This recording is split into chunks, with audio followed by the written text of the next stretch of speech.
Welcome to the Crimeycade podcast. I am the man conservative crime fighter, Stephen Lucas, and former Game of the Year, current Pinball Expo champion. Kind of rearranged things a little bit.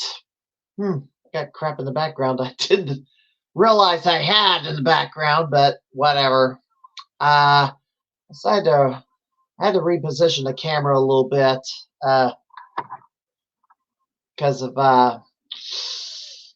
I had to plug this doggone camera. Did not want to work in the port that was plugged into, so I'm trying to stick it on top of the monitor. I usually just have it down here, but we're gonna make a go of it.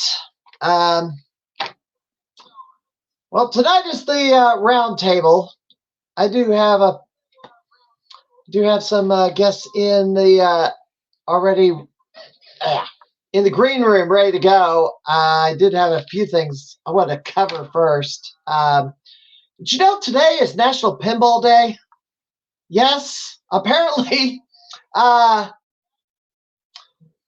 pinball is, it was the,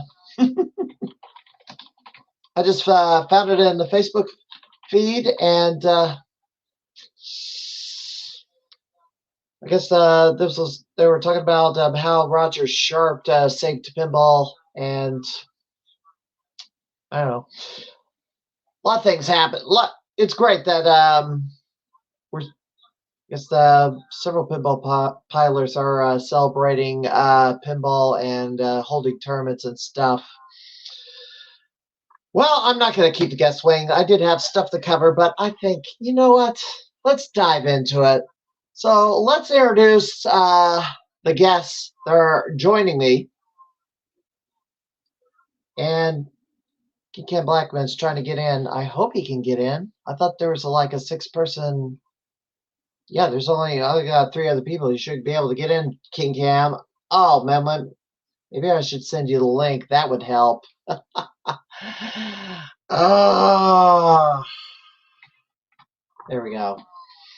Anyway, introducing first. He's been a guest on the program. He made a trip up to the Galloping fairly recently. So welcome back to the Crimeycade podcast, Claudio Copello. Stephen, it's good to see you again. How are you? I don't know, stressed out, and it's like, there we go, he made it in. A little bit stressed out. It's like I'm trying to figure out how to get more audience into the show, and more roadblocks and a lot of not good options. Yeah, it's. I think once you go through the guests, you kind of have to find others, and yeah, it becomes a challenge. Well, it's not even finding guests. It's like, they say, you should stream to all these different platforms, create an Instagram, create a Twitter. It's like, I don't want a Twitter. I don't want an Instagram. There's a reason why I don't want to stream live to YouTube. It's because it's an archive, and plus you can't monetize anything. Oh, yeah, well, you can make all sorts of money on it. Like, no. The reason why, looks like we got a full house now. All right, we got everybody in. No, we don't have everybody in. Anyway, GP Bits has cheered me a bunch of bits. A lot of bits. I don't know how many bits. 800 bits. Yikes. That's a lot of bits. Yeah, I know it's X, not Twitter, but they're still called Twitter. Yeah, it's still a human toxic waste up. I don't want to go there. I dumped that service a long, long time ago. Anyway. So because I could not stream to another platform, I wanted to go to maybe I'm being joined by somebody. He's looming under my feet right now, and now he's probably going to jump in my lap any second. I don't know what I'm going to do. Anyway, let me bring in my rest of my guests. Next up, one of the top contenders for the chase for the Gamer of the Year, and he set the high for Blazing Star and Arcade Wars, and I can't keep him. Yep, here he is. The idiot is here. Jim Patzer, welcome in. Hey, Steven. How you doing? Hey, Claudio. Hey, Jim. Congratulations to you and the Garcade. You've taken home Arcade Wars for the month of July. Thanks. Blazing Star turned out to be a really fun game. Not something I'd ever played before, but got pretty deep into it. Well, and yes, and you've apparently, the score you did set is higher than all the other scores that are online right now. Twin Galaxies and Arcade. Yeah. You had pointed that out to me separately before this podcast, and I went to check that out, and sure enough, it does seem that way. I had no idea, honestly. I had somebody else here. Oh, he made it back. All right, he was the third one in. So, for the first time on the Crimeycade podcast, this is a past T20 competitor, and he let me know that he had some surgery recently, so I'll have to excuse where he is at this moment. But I want to welcome him in. Larry Brockie. Hey, welcome. Guys. Hey, Steven. How you doing? You know, I was. You took me by surprise when you told me that you had surgery today. Yeah, apparently it's really something how everything just happened all at once, you know? Was it scheduled, or is it just emergency? No, it was scheduled, but it just so happened that the podcast was on the same day. Oh boy! But you're doing okay. You're not loopy or nothing, or No, I am very well. Thank you for asking. all right. And I have a cat on my lap, and now you just got off my lap. All right. And Hype Man JP says, "Hope you're doing all right." Thanks, dude. It means a lot.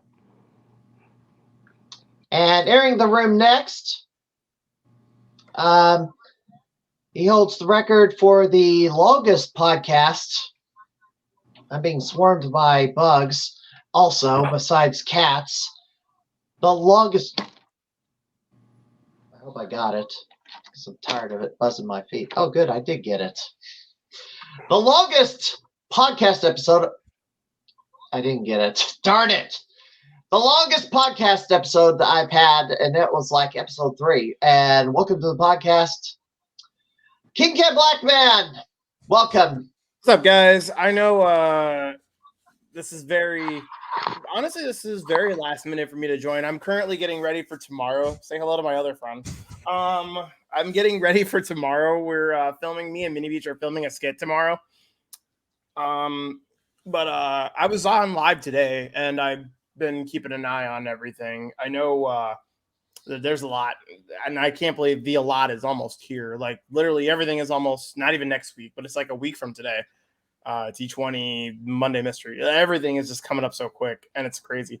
So before you introduce your next guest, is it okay if I wanted to say, hey, I've never seen, this is the first time I've actually seen Claudio and Larry in the same spaces together. I don't know. I know Claudio, you and I, we've crossed paths. I don't know. Have I met you, Larry? I don't know if I have. If not, it's good to meet you, and I really hope you're feeling better. But it's just because, you know, Oh, thank you. It's a first. So, yeah, how you feeling, Larry? I am feeling pretty well, besides the fact that my leg is killing me, but it's better to be on the podcast than to not be on it, you know? I'm glad you're doing all right, man. I really hope you'll be feeling better. Steven, you want to introduce your next guest? Yep. Coming up next is the former Bloody Wars heavyweight champion of the world, and he's always a threat to retake that title at any time. Welcome in, Norbert Vale. Norbert Vale. Hey everybody, What's up, Norbert? What's up, Norbert? how y'all Norbert. doing? Larry, I know this is the first time meeting you. It's a pleasure to meet you. How you feeling right now?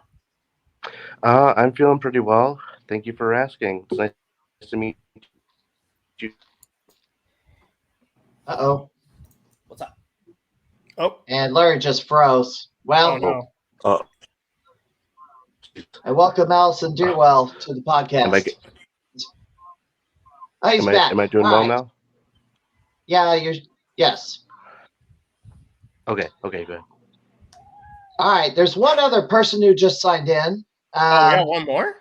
Yes, I hope I can get him in here because there is a non-subscriber limit. So let me see if I can add him.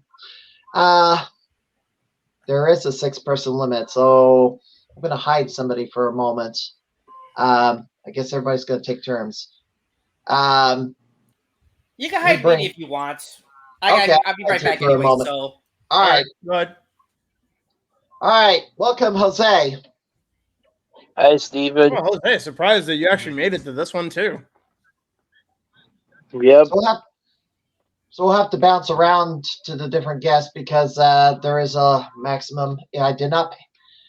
Yeah, I wanted to rant about the issues I'm having with building an audience and then extra hoops I had to jump through. It's like, So I was DMing you about that earlier. Is it okay if I actually help you with that? Because there's a reason for that. yes, I need somebody to like guide me through things. It would help a lot. Anybody can correct this on me if I'm wrong, and I know this is all about T20.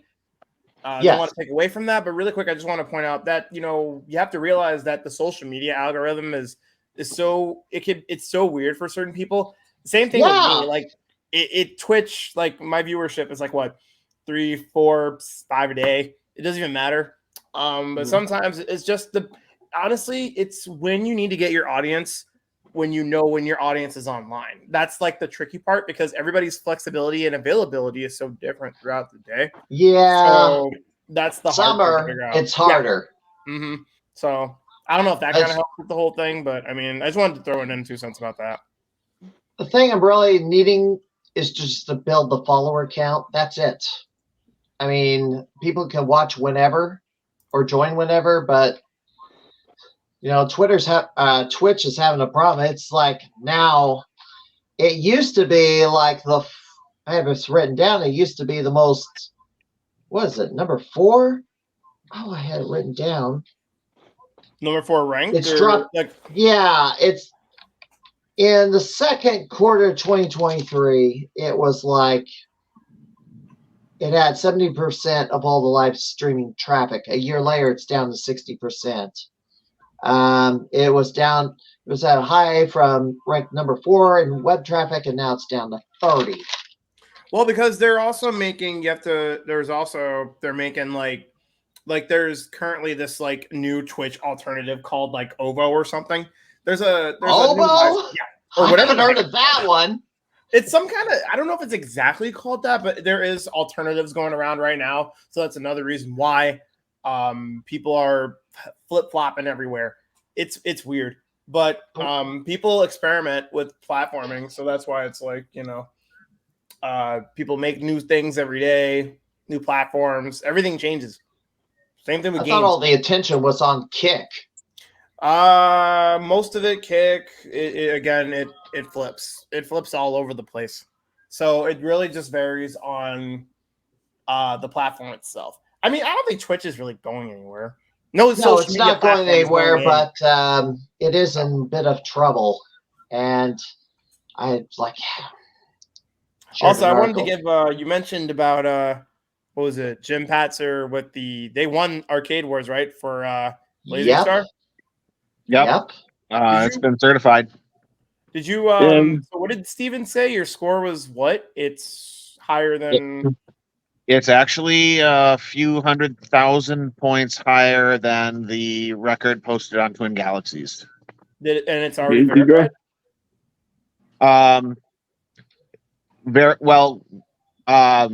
One Up Arcade verified our win for July.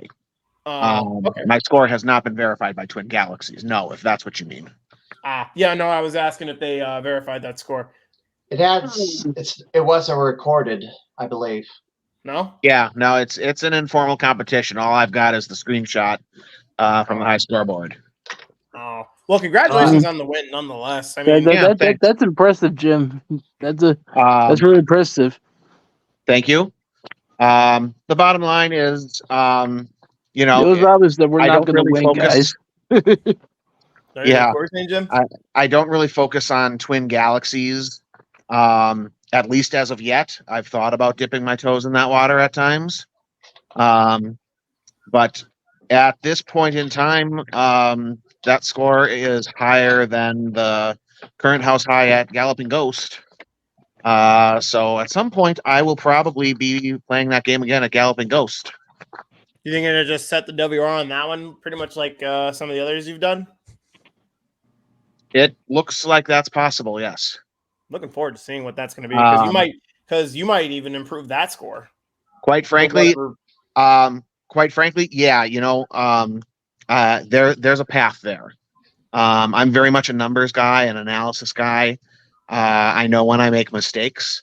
I can tell you I made mistakes in that game, and I can see a path to actually get that score higher, although I have not done so yet. I'm looking forward to it. And we're going to see how things shake out. I mean, I try to keep abreast of trends, patterns, competition, and that being a shmup,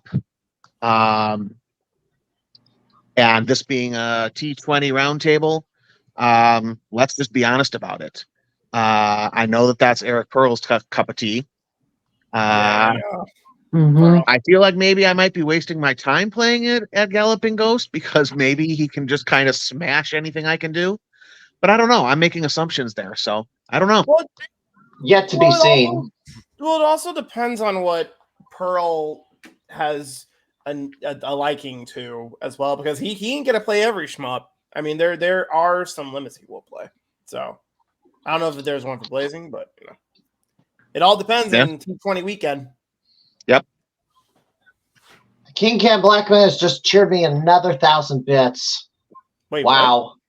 Another 1,000 bits. Oh, I was like, I didn't. Thank you. Wait, did you say I cheered? I'm like, I didn't do anything. No, he cheered me another 1,000. So he's cheered me 1,800 bits today so far. Like, why is Josh? I mean, I love that he's supporting it, but it's like, why is he cheering so much? He's cheered over 300, 600, 800, 1,800 bits to you today. I think he's praising the stream because I made that joke on last stream. He's got to find an alternative. I heard about that joke. That was so wild. Steven Lucas syndrome. So, did I see? There was a picture of Jungle King. Yes. So the new Arcade Wars games has been announced for August. It is Jungle King / Jungle Hunt. Title game, right? Yes. I remembered playing it. I think that's like the. I think that I played it one time. I played it just for kicks. It's a good game. Title makes some interesting games. That's one of the favorites. It would probably be definitely. Yeah, I see that. We're good, Josh. He cheered another 50 bits. Did he Just cheer now. again? Yes. You said for Jose's joke. My God. Anyway, but yeah, Jungle King's a low scoring game though, isn't it? There's not much scoring in it. I don't know how low the scoring is. It's just basically how many times you can loop the game. I know one game that's got crazy scoring right now at Galloping Ghost is Zookeeper. I wanted to stream Zookeeper today. I don't know if anybody here is a fan of that one. I played that one actually. That's a crazy game. Larry, you know how much you know about it, Larry? I haven't played it recently, but I know a couple of years ago my sister has been really hooked onto that game, and I decided to play it, and yeah, I know a little bit of it, but I don't know everything about it. It's pretty hard. It's pretty hard. Hey Jim, you a Zookeeper guy? I have played Zookeeper. It's a game that I like. I do not think I'm good enough to take House High, not currently, anyways. It's been on my list of games that I'd like to go back and learn, and maybe one day take it. But I'm pretty far away from that right now. Okay, but you would play it like casual play. Yeah, it's a fun one. Oh, good. Claudio? Yeah, I'm the same as Jim. I like Zookeeper. Not great at it. Probably not gonna get the House High. I think I've kind of gotten through maybe a run up until I think maybe the first. It's usually like one of the bonus stages that kind of gets me when you have to jump horizontally up against the obstacles and you have to get the treasure or the. That's kind of where it gets me. But yeah, I like Zookeeper. Zookeeper. Jose? I'm not familiar with Zookeeper. It's very straightforward. It's just basically you're just going around in a circle on building up the animals to keep them inside, and basically making sure they don't escape. There's like a thing, like a fuse, but it'll like every time it'll like light up a net or a bonus item or something like that. Pretty straightforward game. Crazy scoring in it though. Like I know if you catch like these lions, the lions are like 30k points a piece, so it's like crazy scoring if you get far enough. So really good game. As you can see, well, somebody really racked up the points at the Galloping Ghost Arcade. No, Joel Snavely. Yep. with 427, 980. Yeah, Is that the overall world record? that's the arcade world record. I don't know what Twin Galaxies has. This would be a good time to point out for Arcade Wars, they're playing by Twin Galaxies tournament settings, which are different than the arcade settings. So there's no score bonus for completing a loop.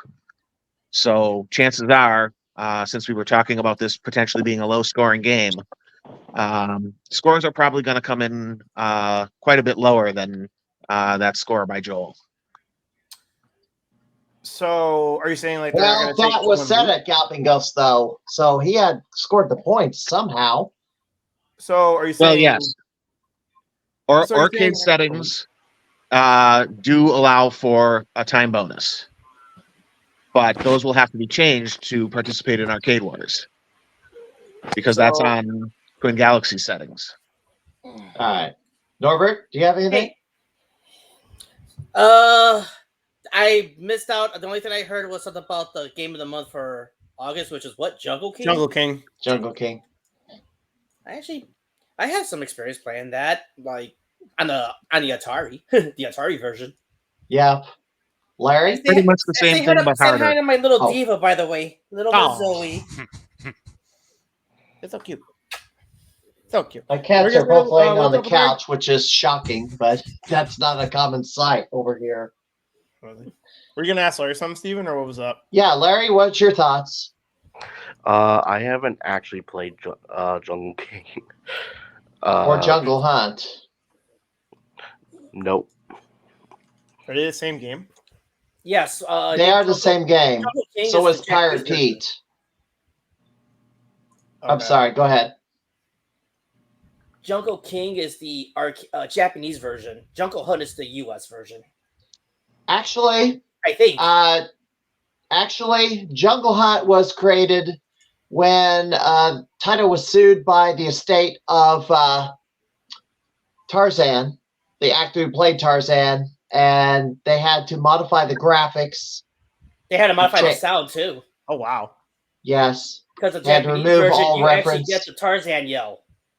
Yeah, they had to remove all that. Ironically, they did another version. It is called Pirate Pete.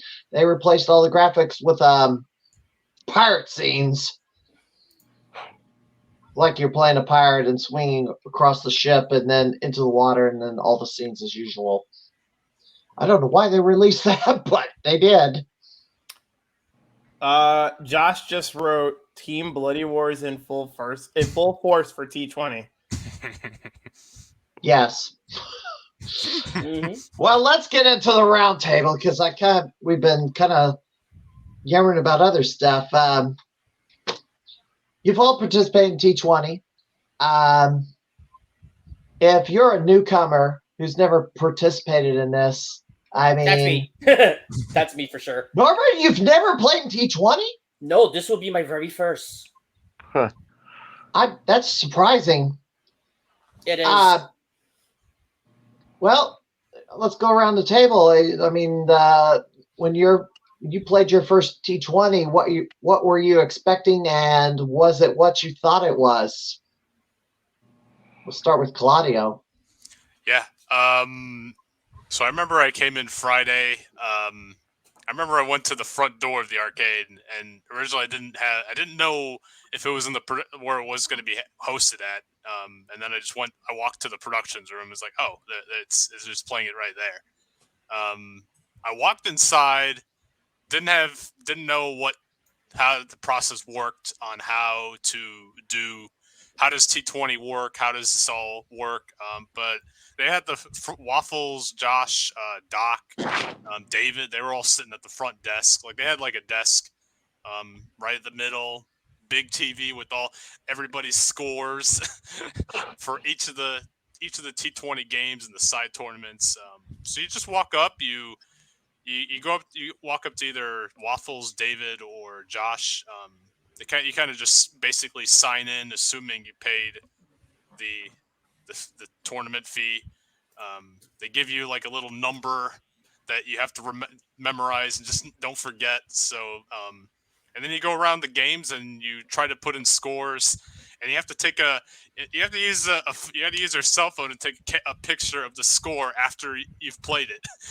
So if you lose all your lives, you got to take a picture of the score, and then you have to go up to them and say, "All right, here's my score. This is the score right here. I'm number 20. The score is this." Or there were a couple games, like the skins game, for instance. Oh my god! That was the one where you gotta get the score immediately before that just goes away. Got on my nerves. That got on my nerves. Yeah, that's true. Great game. Yeah. Got on my nerves to take a score to submit for T20. That's true. Thanks for those memories. Yeah. Yeah, there were 20 games. You got to get in Friday. You got to get in. I think the best way to really get the best score out of the 20 games, you got to come in Friday afternoon when it starts, because a lot of people are going to be spending time on. They might be fixated in one of the 20 games, so you kind of have to make yourself some time to at least have one of the games if you want to play that.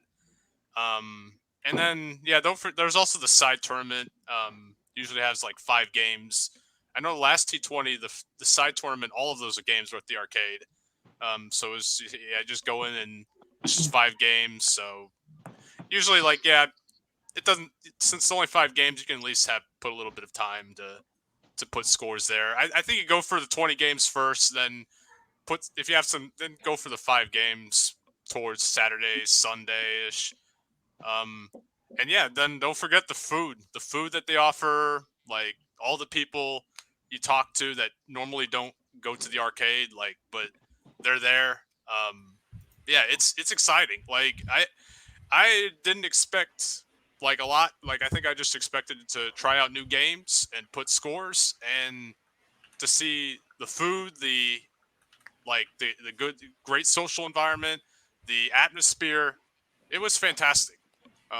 So you got to do it every year. It's absolutely it's worth doing it every year. But yeah, I think that was summed up my T20 experience. Jim? Yeah, so my first T20, well, that only goes back 2 years. 2022 was my first. Man, there's just really no way to be prepared for it, given that you don't know what games are going to be in it. There's really just no way. You can't prepare. But it was just so hectic and chaotic. I hadn't been, in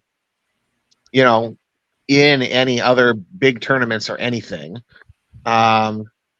I had no knowledge of what a T20 is really like. I mean, I had the core concept explained to me, but I didn't know there was going to be a side tournament. I was just running around playing any game I could find.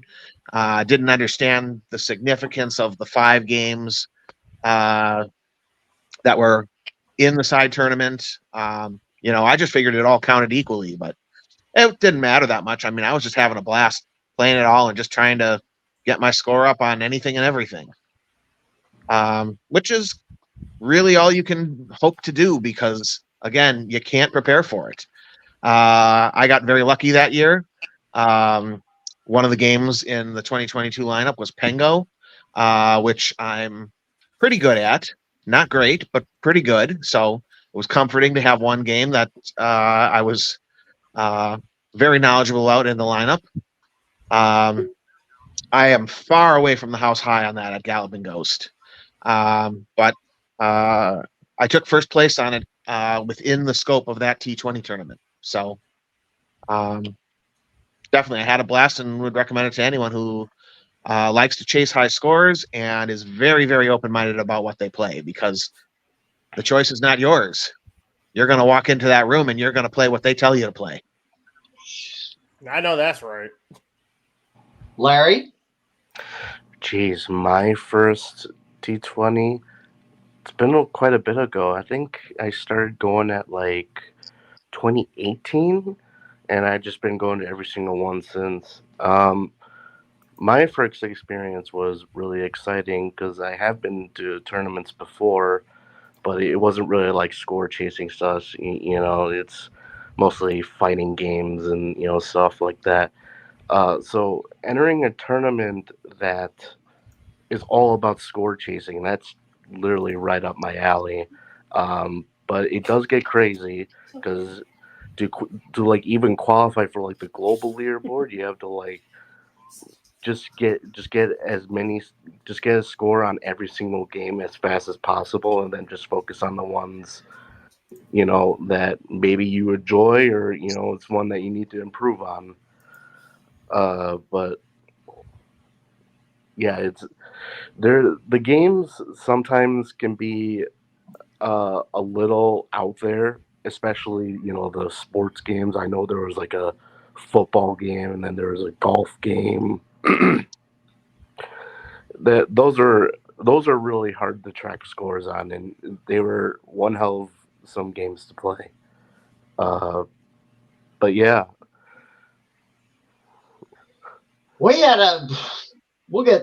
I think we'll get to this later, but we really 2020 during COVID year, you were my main rival in that tournament.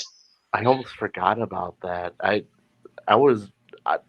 To be honest, the day before, I thought I wasn't even gonna get anywhere, but I just kept getting first place over first place over first place, and damn, I was that close. That was that close, but that was a good match. That was really fun. You kind of fooled me a little bit. Oh gosh, stand by 1 second. This goofball. Oh well, he was making fun. He's making faces at me a minute ago.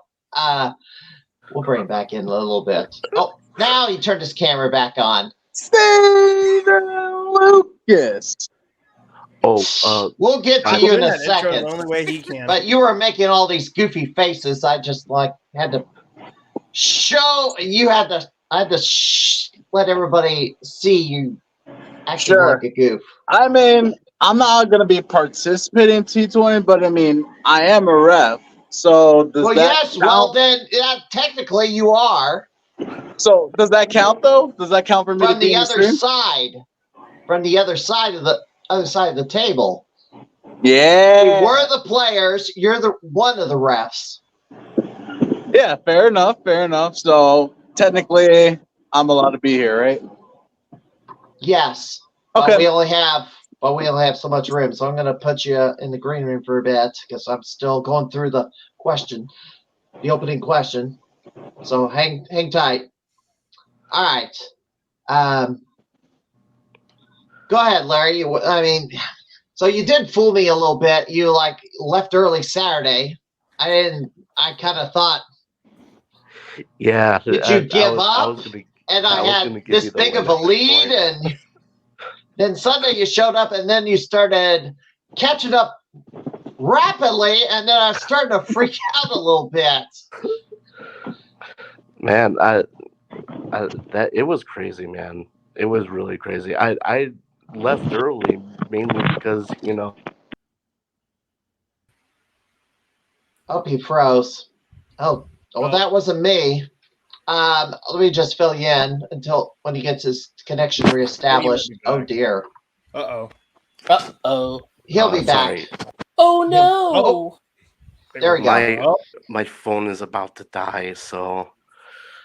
Oh, damn. I wish I can stay. And we did lose him. And I think his phone. Man. Yeah, I wish I knew about that because I would have talked to him. Well, we'll get him back on the podcast. I will get him back on the show sometime because I'd really like to talk to him. No, I have not had Larry. This is the first time. I sent invitations to a bunch of people that participated in T20 in the past, and there are several that did not respond. I did have a couple that tell me that they were sitting out T20 this year. I'll get to that a bit later. Well, there was there's like a Metallica concert apparently the same weekend as T20. I don't know if you know about that, right? Oh, really? Wait, did you not know about that? No. I think it was either David or Jay or Andrew that mentioned it to me this past Monday. They said there's a Metallica concert. Someone mentioned it to me, and they're not. One of them is not kidding because I checked the dates for that concert. The dates are the same as T20. I think like it's a Friday and Sunday concert. So, yeah, I mean, hey, Metallica's a great band, so I don't blame Mossy's, Walters, who else was not going. Because Metallica's a great band. Dang, Motley Crue is at the State Fair on the 10th. Wait, what's up, Claudio? Motley Crue is at the Illinois State Fair on the 10th. Oh, nice. To be honest, guys, I'm not sure if I'm.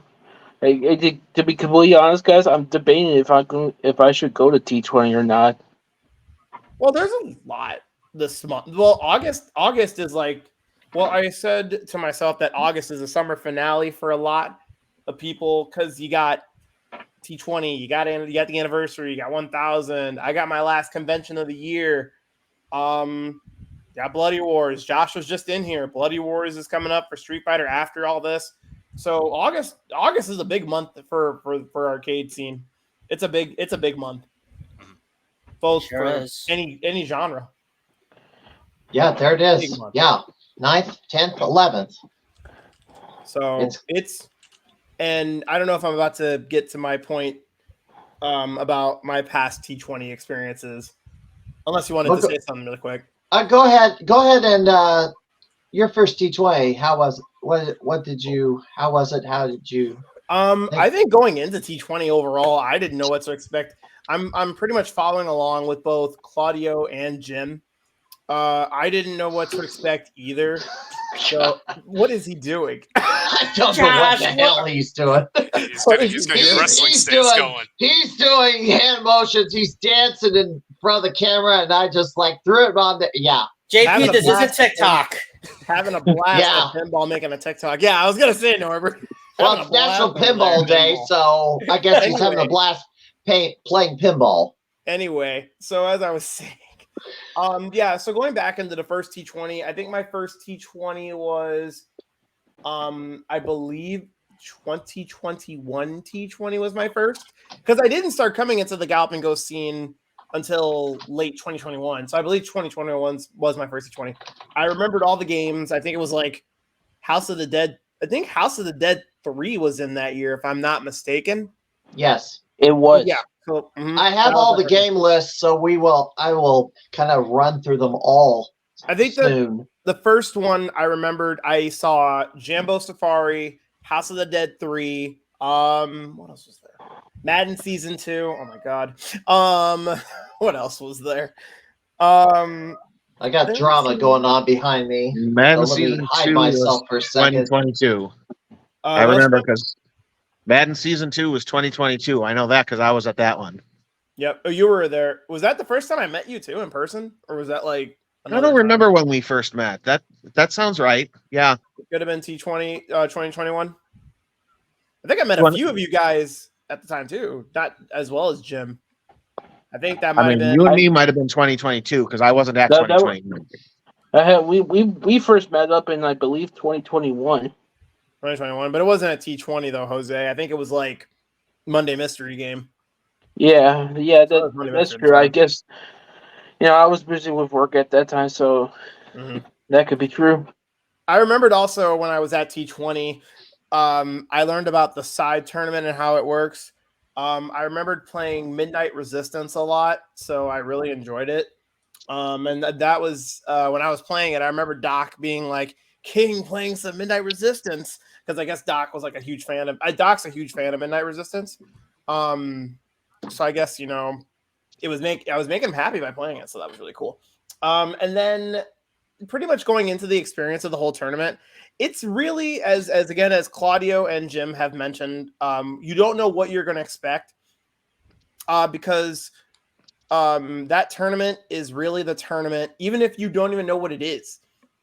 Doc is testing everybody's limits because he's, again, and I've mentioned this in the Bloody Wars podcast a couple times, Doc is watching every single one of us, whatever the skill level. And T20 is one of those moments where he's got eyes everywhere. So he's really, when he makes T20, he really thinks about everybody's capabilities from games and scores, skill level, because when he does those live streams where he unveils the game lineup, everybody's watching that to wonder what he's going to have in the lineup. And looking back at the T20 from the golden anniversary from year 13, that was my favorite T20 of all time, because honestly, the game lineup was crazy. I didn't think for a moment. It all started when Doc announced Maximum Force. That was something I knew it was coming, but I didn't think he was going to be like, "Oh, we'll play it in Monday Mystery." No, it was in T20. And then it was the same case when we saw Toy Pop, because Jose has always mentioned Toy Pop to me. Yeah, I mentioned to him that once, and then all of a sudden it popped up at T20 a few months later. And again, Jose, as I just mentioned, people think Doc Mack is not paying attention to any of us and what we're talking about, a game or anything, but he's listening to all of us. Like, he's listening, because people want to assume that, Doc, they want to think that Doc's not listening to anything. Yeah, T20 comes down to it all. Like, legitimately, I wasn't expecting Toy Pop to be in the lineup. I mean, I always made jokes with you saying it would never. Maybe Doc may not have the game. It might be a rare board. And then, boom, there it is. So, and then, lo and behold, he pulls out like 20 new games. And then I'm over here like, well, this is probably going to be a crazy tiebreaker tournament. We don't know who's going to win between the people that have already played, John Liming, Zurst, shout out to Zurst, and Pearl. Last year was red hot between all three of them. They played some crazy good games. So USF Mustang, I believe. Huh? US Mustang? Mustang? Were you talking about that one or no? Yeah, I'm talking about that one. It's the that shmup that's called USF Mustang. USAAF Mustang. USAAF Mustang. That's a good shmup. Yeah. I'm really sad that it's turned off. That was one of my favorite shmups from T20. It's a very decent one. We had Battle Back Raid. That was really good. Come here, my little diva. Yeah, that was fun too. We had a lot. Hey, Josh, question. I don't know if he's muted or not. He's muted. I am muted, but I can hear you. So, what was there was a lot of first, I think, unless when did you become a ref? 2021, right? There's some first for some people. 2022, I believe. Is Steven gone?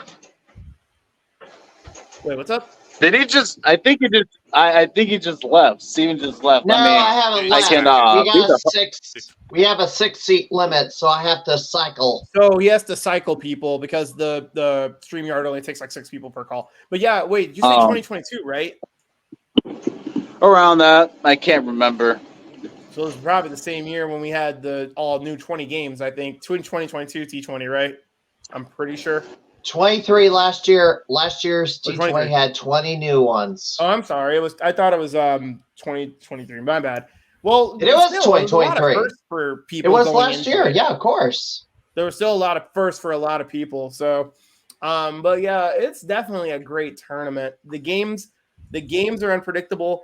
Well, it really goes with this. Because Monday Mystery, everybody's always like, we want this. We want that. When is Doc going to get this game? When could Doc get this game?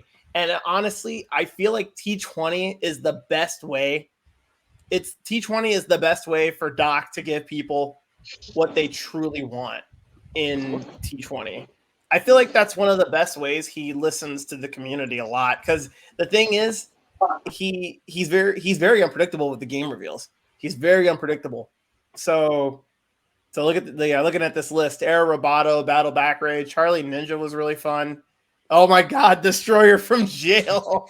That was one of the oddest games I think I've ever played for a Monday Mystery. Digger was there. Hyper Sports. And your favorite, Power of Baseball. Yeah, we still have yet to see Power of Baseball. Stay tuned next week, everybody. I'm just kidding. Anyway, Hypersports. Hypersports, I was really shocked about when Doc unveiled it because I've played. What's the other game? Track and Field. So Track and Field, and I didn't think it's like a spin-off to Hypersport. Hypersports is the spin-off to Track and Field. I think it's a sequel. Yeah, it's a sequel. I'm sorry. No, you're good. Yeah, but I didn't think there was another one of those. So that was actually, I mean, I wasn't really good at that game, but I thought it was really cool that Doc had it because I thought personally Track and Field was the only game that was like that. So it was really cool seeing Hypersports. It was really cool. Iron Horse was something good. I love Treasure Diver. Oh, Treasure Diver I loved. I loved the look and feel of Treasure Diver. Did you guys like Treasure Diver? I thought that one was really classic. Well, it's back on the floor. I have to put a score in it because I think they reset. They reset the scoreboard with different settings as they did with Destroy from Jail. It's now set to 3 lives instead of 1. Destroy from Jail. But the screen needs to be recentered because the edges are cut off and then the enemies have an advantage. I thought, what was really funny about all these games from last year's T20? They were great. I think almost every single one of them had a great Monday Mystery moment. Like I remembered the day Doc unveiled the Deep and people were actually chanting Deep. And I'm like, why are people chanting that Deep? That also was fixed because it had a troubled dip switch where it was starting at level 4 instead of 1. Mm-hmm. That's been fixed, and then they started a new track for that. Shout out to Tracy for Tracy Gleave, who isn't here right now, who's not coming to T20. That I also learned. She's in bed right now, probably. Yeah, she probably is. She came on my stream earlier, and I know one of her. You know what was really nice to Doc? The day that Tracy talked about spiders to Doc. And Doc put that. I think that was like the first Was that the first T20 game from that tournament that he put on the floor for her? Because she had to go back. I think it was spiders, right? I have no idea. I think it was because I remembered Tracy told me she talked to Doc about how much she liked spiders, and after T20 was over, about a week later, spiders went on the floor, and Tracy was still in town. So I think that was really nice of Doc for her. She was there for the entire month. Yeah, she was there. And even made a side trip down to Free Play in Texas. This place. Oh, yeah. Free Play Texas.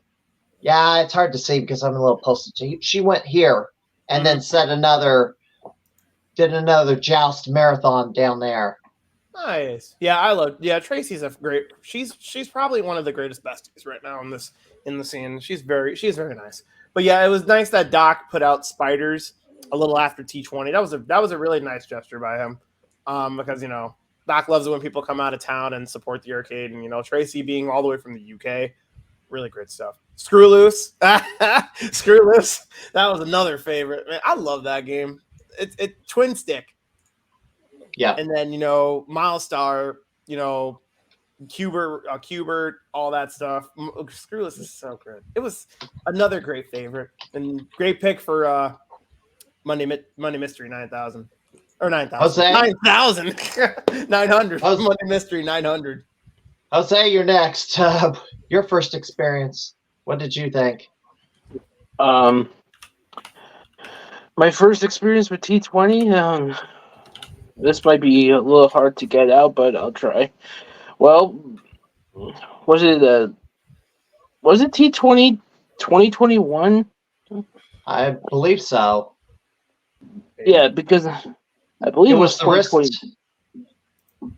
It was the one with Bermuda Triangle in it. So yeah. That's the one. That's the one that this is not to be disrespect Brandon, but I think 2021 was actually the first T20 I ever participated in. I stayed in I booked 3 days for a hotel to participate, and one of the games, before I ever got into the T20, I was visiting the arcade that often, and so I didn't know how big and serious T20 was going to get when I stepped inside those doors. They got I got to see the studio, I got to see many things and also, yes, the games that are on the floor, like House of the Dead, Jambo Safari, your Bermuda Triangle. That's one of the side games.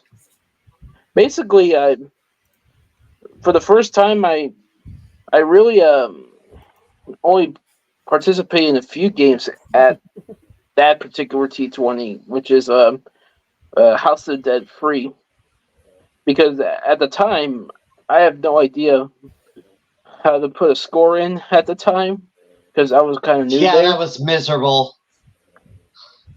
Yeah. Used a code. You had to use a code to unlock. Yeah. You had to use a code to unlock the scoring mode for House of the Dead, and that's for all the games. Yeah, you have to put a very special code for House of the Dead free, and it's also, which is also pretty sucky, because sometimes the trigger on those guns will not work. Sometimes. Yeah. Yeah. I also remember Hopper Robo being one of them. Yeah, Hopper Robo. That's memories. Yeah, the Hopper Robo and Fixate. Fixate from Total Plane. Fixate's great. That was a T20 game. Yeah. Yeah. Well, I have all the past T20 lists. Well, I might as well just throw them all up here. And yeah, this was 2022, as you can see. Atomic Robo Kid, which I just bought the Sega Genesis version. Oh, yeah, that's Jump Bug was in T20? Yeah. Yeah, but not 2021. This is 2022, which is the T20 I did not participate in.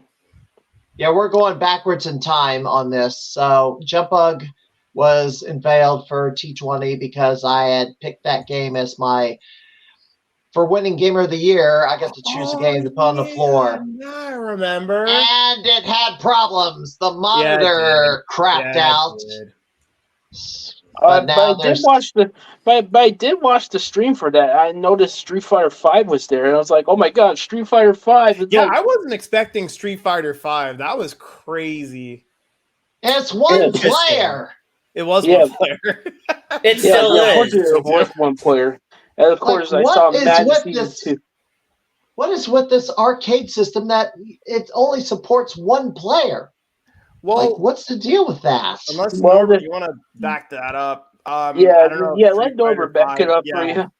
So here's the deal, and they did this for Street Fighter 4 as well at the time, but the CPU unit that runs Street Fighter for some reason has it set so it's one player.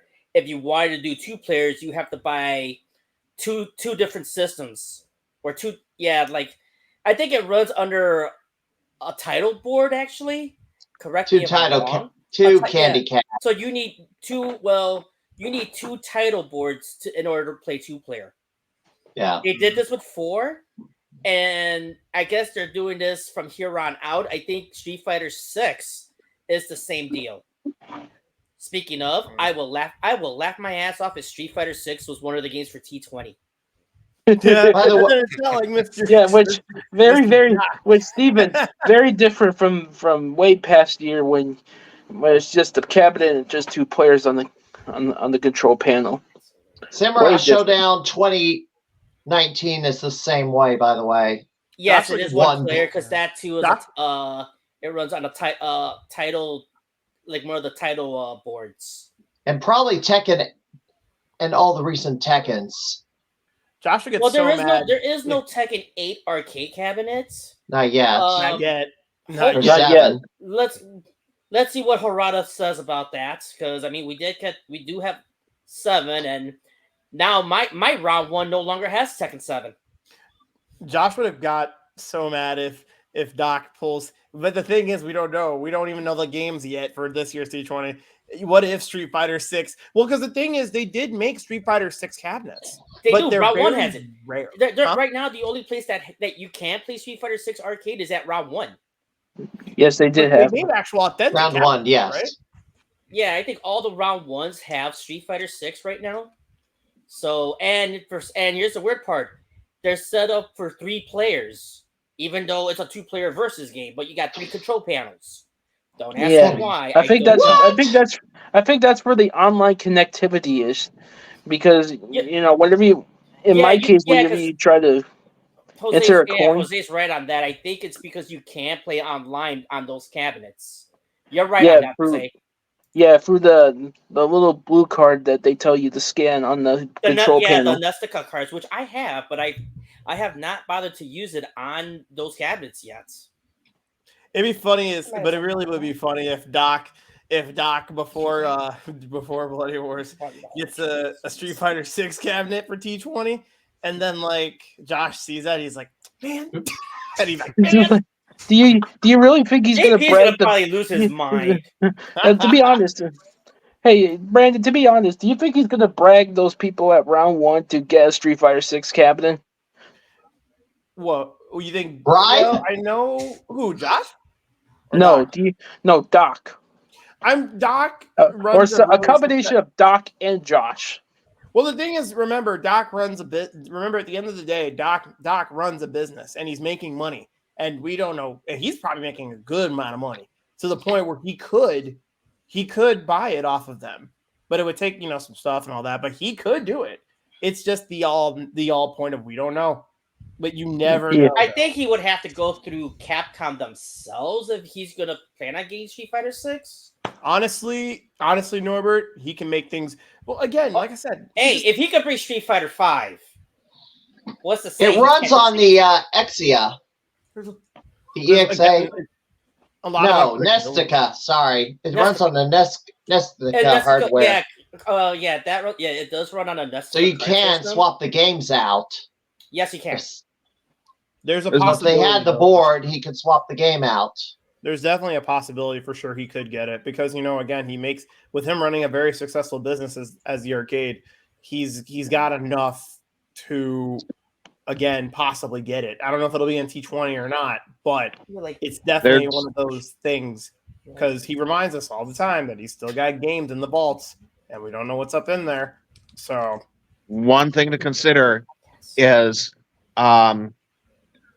if what I'm hearing is correct, if it's only been seen at Round 1, the modern arcade business, some of those games are signed to timed exclusivity deals. So I don't know if Street Fighter 6 falls under that category or not. I have no knowledge of that, but they might have a contract with Capcom that says it can't be anywhere else. That is a possibility because I There's a know a lot of their possibility, music games are exclusive to round one as well. Mostly a lot of like the title-based music games, they are time exclusive to round one. It could be the same thing for like the Capcom fighting games, like Street Fighter 5, Street Fighter 6. You might have something on that. Ugh. Hey, so we'll move on to the rest of this. Casino Crisis, I couldn't pass the daggum first boss. Xenocrisis is good. I see Virtua Hexa was awesome. I love Yes, Virtua I Hexa. agree I have with that Virtual one. Hexa on PC, and It's it on is an PC amazing too, yeah. shooter. Gonna say. I wish I knew the scoring mechanics was during the tournament instead of after, but I don't. my I don't score have would a have been a PC. lot higher. Yeah, some of these, yeah, you find out after the It's fact. a hard ass game too. What's up, Jose? We're I gonna don't- back up on Virtua Hexa. I don't have a PC, so I'm sadly missing out. Well, Virtua Hexa was a very interesting shmup. And I know the day it was unveiled at the anniversary, along with Jump Bug and Street Fighter V. I was happy to see it unveiled early because I wanted to see what people could do on it, especially Pearl. I don't know, Pearl was around at the time when we had Virtua Hexa. Yes. Yeah, No, he was not there last year. No, Oh, he was not there in 2022.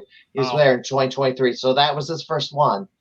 Okay, so and I did want to see what he would do with Virtua Hexa. I know he also loved Starjackers up there. I know that. I remember. Yeah, he tore that game up. Hey, Norbert and Brandon. What's up? You know, maybe what price should I start to get an entry level gaming PC? Oh, that's a good question. Like, I would say Micro Center, but I don't know. Micro It depends Center. on how much you're willing to spend on a PC. Yeah, Norbert, I'm backing Norbert up on that because Either Norbert, that you or have a go to custom Sam's built Club. Mm-hmm.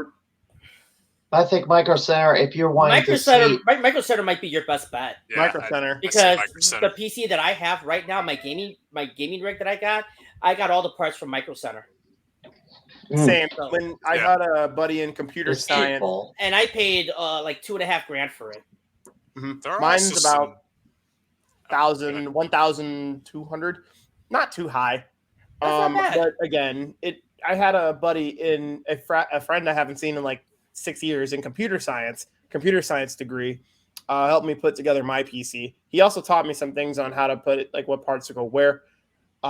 So also another piece of advice on that, Jose, if you want to get a gaming PC and you have to build it from scratch, definitely look for people who really know their stuff in it, so they can help you put it together. Because quite honestly, I wasn't going to be able to put that thing together myself. So that's why I called one of my buddies up north in Illinois to help me put it together. So definitely go to the right people. Getting back to the games, there's another one. What was Zero Team? Wasn't that That was a That's a beat 'em up. beat 'em up. was it beat 'em Yeah. up? That's a beat 'em up. Yeah, Is that even on the floor? Yes. it is. It's right. It's located like right by where Marvel vs. Capcom 2 is. And Soul Calibur. Okay, forgot that existed. Pete Hahn has the high for that one, I Didn't believe. Pete Hahn also has? What doesn't he have a high on? That's not a beat 'em up world Not as fighter. many as he used to because Andrew was just closing in, trying to. Well, then Going I on also over here. just Ooh, I also jeez. just did took Jeez. one of his scores a Hold on couple for of a weeks second. back, and the funny thing is they announced it during the Money Mystery Game, but it's not up on arcade yet. Surprise enough. Johnny, there's another one. Let me see. I see. Oh my God, Pearl loved Haka Mecha Fighter. Yeah, that is on the floor. I think. It's in the, Well, let's Canton. go through the next one. This is 2021, and Sorry. Battles. Oh my Dude. God! yeah, JJ Squawkers has been a battle. I've been trying to take that one back. Last time I was up there. You and Andrew have I been just- tangling on JJ Squawkers for a while. Yeah, it's now a battle of the bonuses, and Oh I my haven't God! lucked Boot out. camp. What? Does anybody remember boot camp? Well, yeah. Yes. Yep. Yeah. And boot camp. They have been That was a really hard. showing it. That really had to hit hard on your wrist for that trackball. You really had to really ram it. It's Oh, like that's when they had military track and field. Mhm. Yes, exactly. Track and field. Yeah, except Our you're in the Blaze army. Man. My goodness, man, that game was wild though. Yeah, you run and there's running with you have to move the trackball as fast as you can. Then I don't know what hit me was there's the one level in the middle. You have to hit you have the moving targets moving in like a Z letter or just random patterns. You have to. That's where they get you. Wild AF game. Yeah. Oh my God, Penguin Brothers. Yeah, that's on the floor. I haven't put in any additional time on that game. I know I walked by it in the fourth building. Enduro Racer. Enduro Racer is out of commission. Yeah, Enduro Racer's out of commission right now, and it wasn't fully working when they did the tournament. It was hard to even get through the first level because you weren't able to go full throttle on the acceleration, so it had problems. I just remember they brought it back, they fixed it, and then the spring on the motorcycle thing broke again. They fixed it again. They had to keep fixing the motorcycle. That was so funny. Unfortunately, it's off the floor because the control panel's really broke now. Yeah, it's twisted.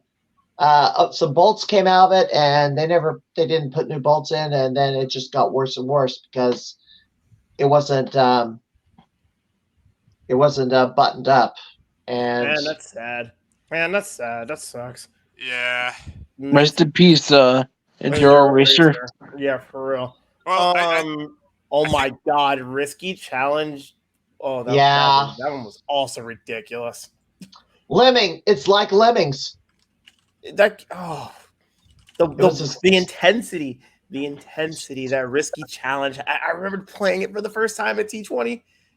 I remember playing it, and I was like, "Why is there water and incoming boss fight music?" And then I'm just looking at the water raising up and up and up, and I'm like, "Oh God!" And I'm like, "Freaking that raising water is intense." The raising water. Nostradamus. Yeah. Oh, that's good too. Great art in Nostradamus. Jose, this was your first tournament. Do you any? What was your favorite out of this bunch? House of the Dead Free and Bermuda Triangle. Bermuda Triangle? Yes. Well, we haven't gotten to the side tournaments yet, but I have all those too. And Fixate. Great shmup. They made that harder. Lasso was pretty interesting too. And Wonder Boy was the game of the month for Arcade Wars. And I wonder if, something possible that one of the T20 games could be Jungle Hunt or Jungle King. Because Jungle he's got to get right now. I know. Oh, it's off the floor? It's on the floor. Yeah, it's on the floor. But it's on the floor. Okay. But what I was going to say is he pulls the game out and puts it in the T20 tournament to get scores put in for Arcade Wars at the same time, like he did for Wonder Boy. I could see that because, I could kind of see that happening. It has happened. I mean, he did it with Wonder Boy, but then we'll just have to see. But we didn't have one. We didn't have one in the 2023 tournament, did we? No. So they were all new. Well, they were all new games, so no way on that one. Okay, yeah, you're right. Now I'm remembering. I keep forgetting it was like they all of them were brand new. I keep forgetting that because the time flies so fast. But I think this year definitely we could probably Jungle King could be on the floor, and Doc's probably gonna want people to practice the hell out of it for Arcade Wars. I also got the timeline wrong because I also backed up a year on the year where there were two T20s in the same season. Here's 2020, and Larry's gone, so these were the games, and there was no new games that year because of COVID. This is the one where Xerxes was not there, Well, a lot of people were not there. Andrew was in the building but declined to enter the tournament. So was James White. He declined to enter the tournament. So it was me versus Larry Brock all the way through on Were you this. guys like the They only had two CVS playing? too. There were Wow, 6 that's people. interesting. John Holton, Charles Ferret was also in it. Ashley, and I forgot her last name, was also in it. So there were 6 players. Besides me and Larry. And you know what? There were some people that thought, oh, well, T20 shouldn't even bother to have T20 in 2020. No. None's gonna stop. None won't stop Doc. Nothing won't stop Doc from getting the job done. Doc could literally hold T20 with one person. he'll still hold the tournament. You know he ain't gonna stop. And I'm not gonna stay home. I mean, if everybody else wants to be afraid of the virus and not, let's say, do certain things to build up their immune system to get through this tournament and minimize any risk with COVID, which I did. I took my vitamins. I took a vitamin cocktail before going up there and grinded as normal. And if the opportunity presented itself, so I just fought and took it. Larry gave me a scare at the end, though. But yeah, Larry started making you sweat. It came down 3-point difference, and the last game he played was iRobot. If he had played the Punisher instead and improved his standing on that, because he was like a 5th on the Punisher, if he improved his standing, then he might have won. Am I seeing this right? Was Tinkle Pit one of the games from the 2020 time? Yes. Wow. Was that one of the new games, or was that a? It was fairly new. So it wasn't on the floor at the time. It was on the floor, but none of these games were new. Pete Hahn picked 20 games. Okay. They did not unveil any new games because COVID. Jose, are you all right? You look like you're half. I can let you go and let you go to bed if you want. Yeah. I got nothing else to say, guys. I just want to pop in and say hi, and I hope that what's his name that just lost connection?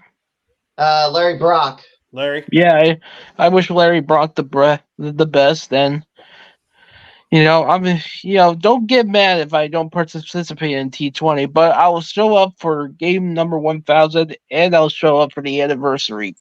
Jose, are you going to show up for Street Fighter 6? I'll leave you with this, Jose. One day at a time, man. I mean, we all want to make the events. We all want to support the arcade and all that, but we have to support ourselves at the end of the day. We're players. I mean, yeah, we play our asses off, but we we're also look after ourselves as like human beings because we got to take care of ourselves. So if you can't make anything, you can't make it. That's just life. I mean, there's always next year. I mean, T20 is not going anywhere. Arcade's not going anywhere. I mean, I think the world will still be here. Yeah, definitely. However, Norbert with that Street Fighter 6 definitely will be there. Okay. Bloody Wars. Yeah. Definitely for Bloody Wars. All right. Gotta go, guys. All right. Have a good night. See ya. Good night. So, and coming back, JP Pitts. Did you making everybody up now? No, I called him back in here because Jose had to go. So I just decided to get the last slot filled in. I heard the Bloody Wars name while Jose was addressing the nation. What were you guys talking about? Because I missed some of it.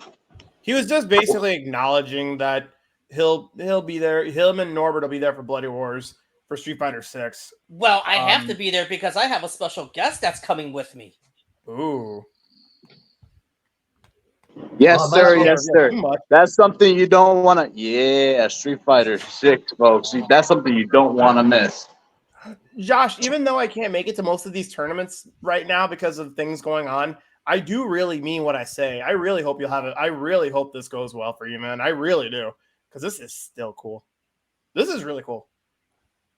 I did notice something else that, this tournament's happening. I did catch wind of this happening the week before the Fan Expo Chicago, and they're having, a Street Fighter tournament. This. Yes. Friday they're doing Mario Kart 8 and a game called Grand Blue Fantasy versus Rising, which Norbert and I know. Not familiar with. I have the original Grand Blue versus. This one is the sequel. Yeah, but it's interesting. I didn't know I don't play it as much, but it's an okay game. I haven't played the new one yet, though. I didn't know they were going to have tournaments at Fan Expo. The only reason why I'm going to Fan Expo is to meet. I'm meeting up with a couple of friends of mine in Has-Been Hotel community that are fans of two of the voice actors that are coming out to Fan Expo. So that's Luke Skywalker's going to be there. Yes, he's also going to be there. Michelle was supposed to go to Fan Expo this year, but she has to drop out because that's around the same time my puppy is supposed to have surgery. I'm only going to go to Fan Expo for one day. So Probably just a Friday, because that's like the only other day I have off. Where the hell are my manners? Where the hell are my manners? I see Jim Patzer in there. What's going on, Jim? And then Claudio Copello. I don't know if you guys seen my last stream in the Bloody Wars Bloodcast, but Claudio moved up in the roster. I think he's probably top 4. Yeah, he's top 4 in my roster. So congrats, Claudio. I don't know if you saw that or not, but kudos to you. I saw that. Yeah, I appreciate that, man. Oh, absolutely, dude. I appreciate you coming out. And yeah, Norbert, your former 2-time Bloody Wars champion in there, going to be competing at T20. Another member of Team Bloody Wars. So I can't wait to see what Norbert's going to bring to the table. I mean, Norbert, I know you're focused on fighting games a lot, but, T20 is a different ball game. I know, so I've heard. so I've heard, but I mean, I don't know what to expect, being that it's going to be my first time being in T20, so I'm really just going there just to have fun. Definitely treat your T20 as like you're playing. I'm not expected to win the whole thing. It would be funny if it did, but that's just a little wishful thinking on my part. No, I just want to check this whole thing out, and at least we'll have Steven winning the side tournament. Maybe. How many side tournaments have you won, Steven? The side tournaments is all fighting games. Yeah, I'm probably taking it. Yeah. All fighting games. Right now, the streak is at 3. Oh, okay, not bad. So what do you? What are your genres? Let me say side this. Tournament. Okay, go ahead. Let me say this. If you want to enter this, this is at the Donald E. Stevens Convention Center in Rosemont, Illinois. By the way, every time I create a daggum power slide presentation, it doesn't orient correctly.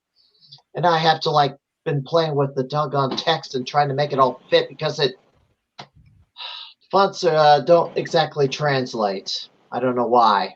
But we can see the date. It's not good. Yes. There's no dates on there. There's no date on there. Is. I only see Friday, Saturday, and Sunday. What's the date? It is the same weekend as this. August 16, 17, 18. There's also this going on. It's kind of like Missouri Game Con. But it's in Chicago. Apparently there's 2 of them.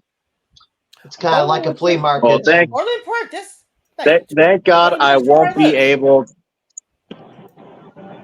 Go ahead. I won't be over there because I'll be at Texas at the time. Texas? Yep. I'm Where are you going?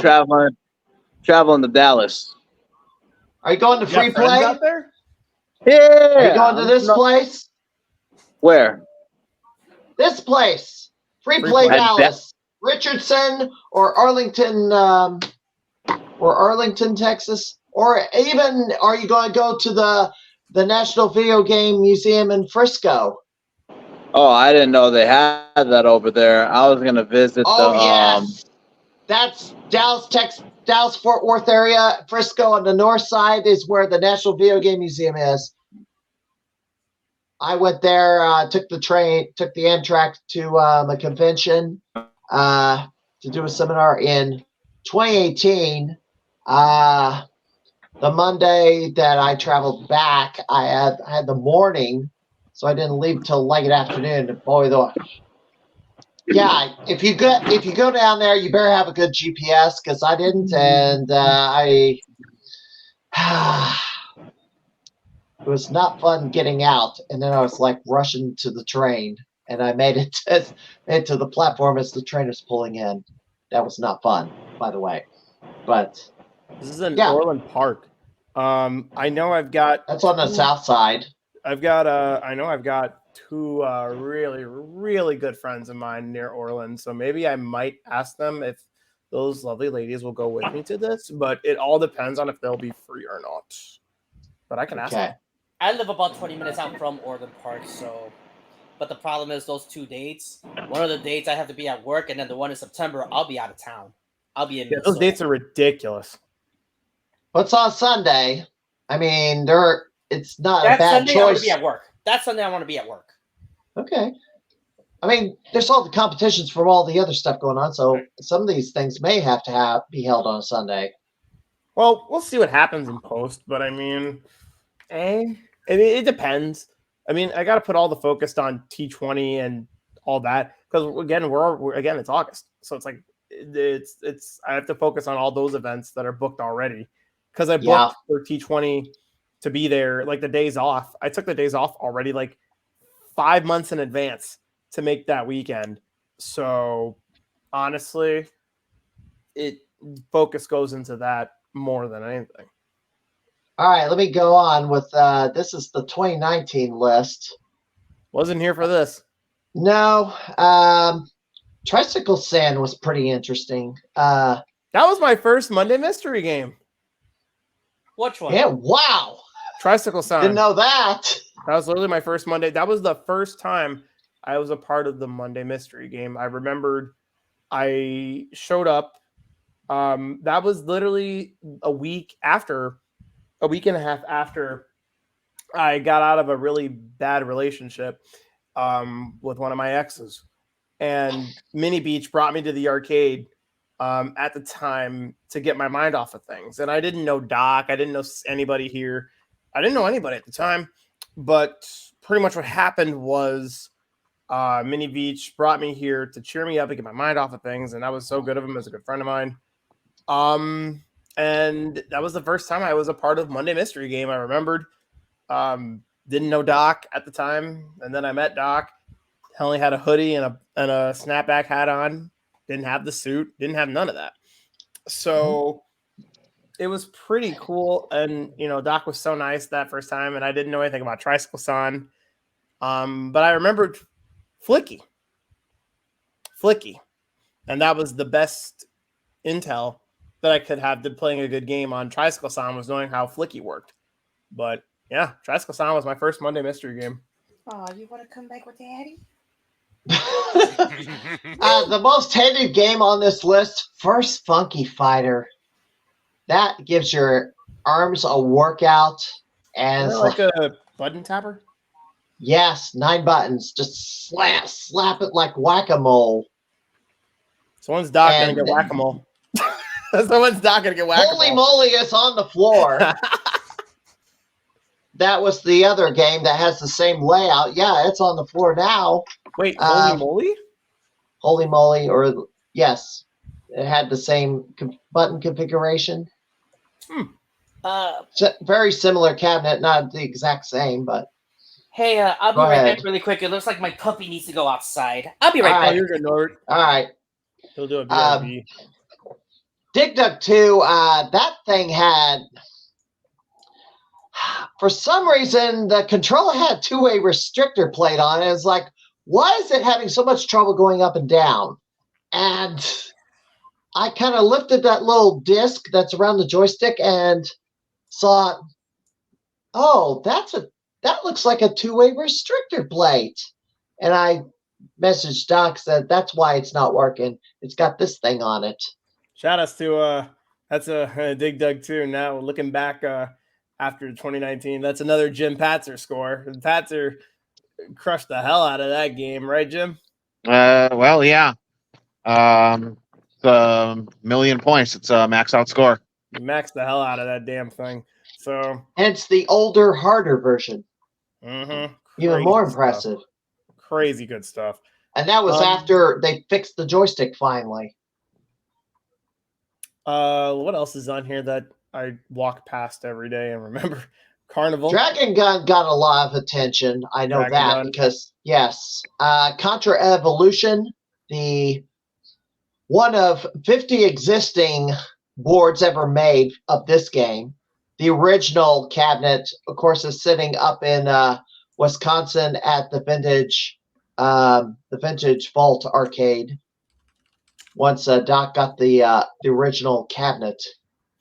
So Steven, were any of these games, did Doc get anything new in 2019 either, or was this all off the floor, main floor?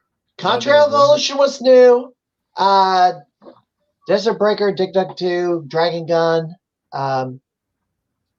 Well, I'd say about half of these were making their debut. I couldn't remember. 5 or 6 of them? No, it said half. Oh.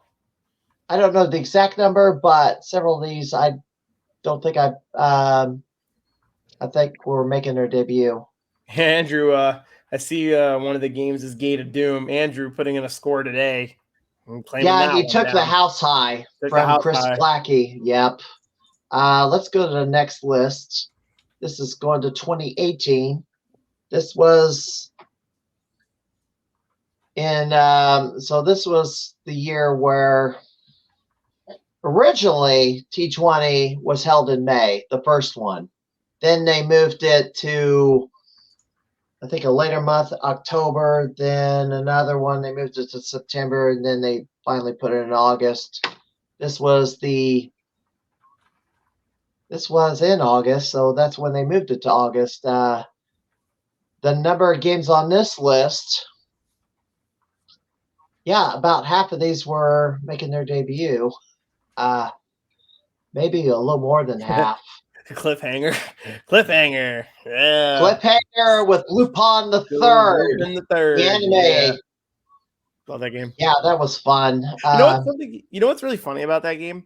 So I recorded a run on my camera at the Galloping Ghost about a month ago. Put it on my YouTube, and then YouTube about like 2 days later gives me this copyright blockage. Oh, good gosh, really? Well, because again, the game is the actual movie, so you can't yeah.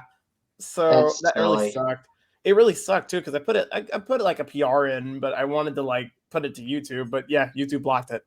Like about 2 days later. Well, Laura BBH, I guess, was playing all the Laserdisc games. The Push to Reject. He played all the Laserdisc games from 1984. I think Cliffhanger is probably one of them. So he probably couldn't put that up either.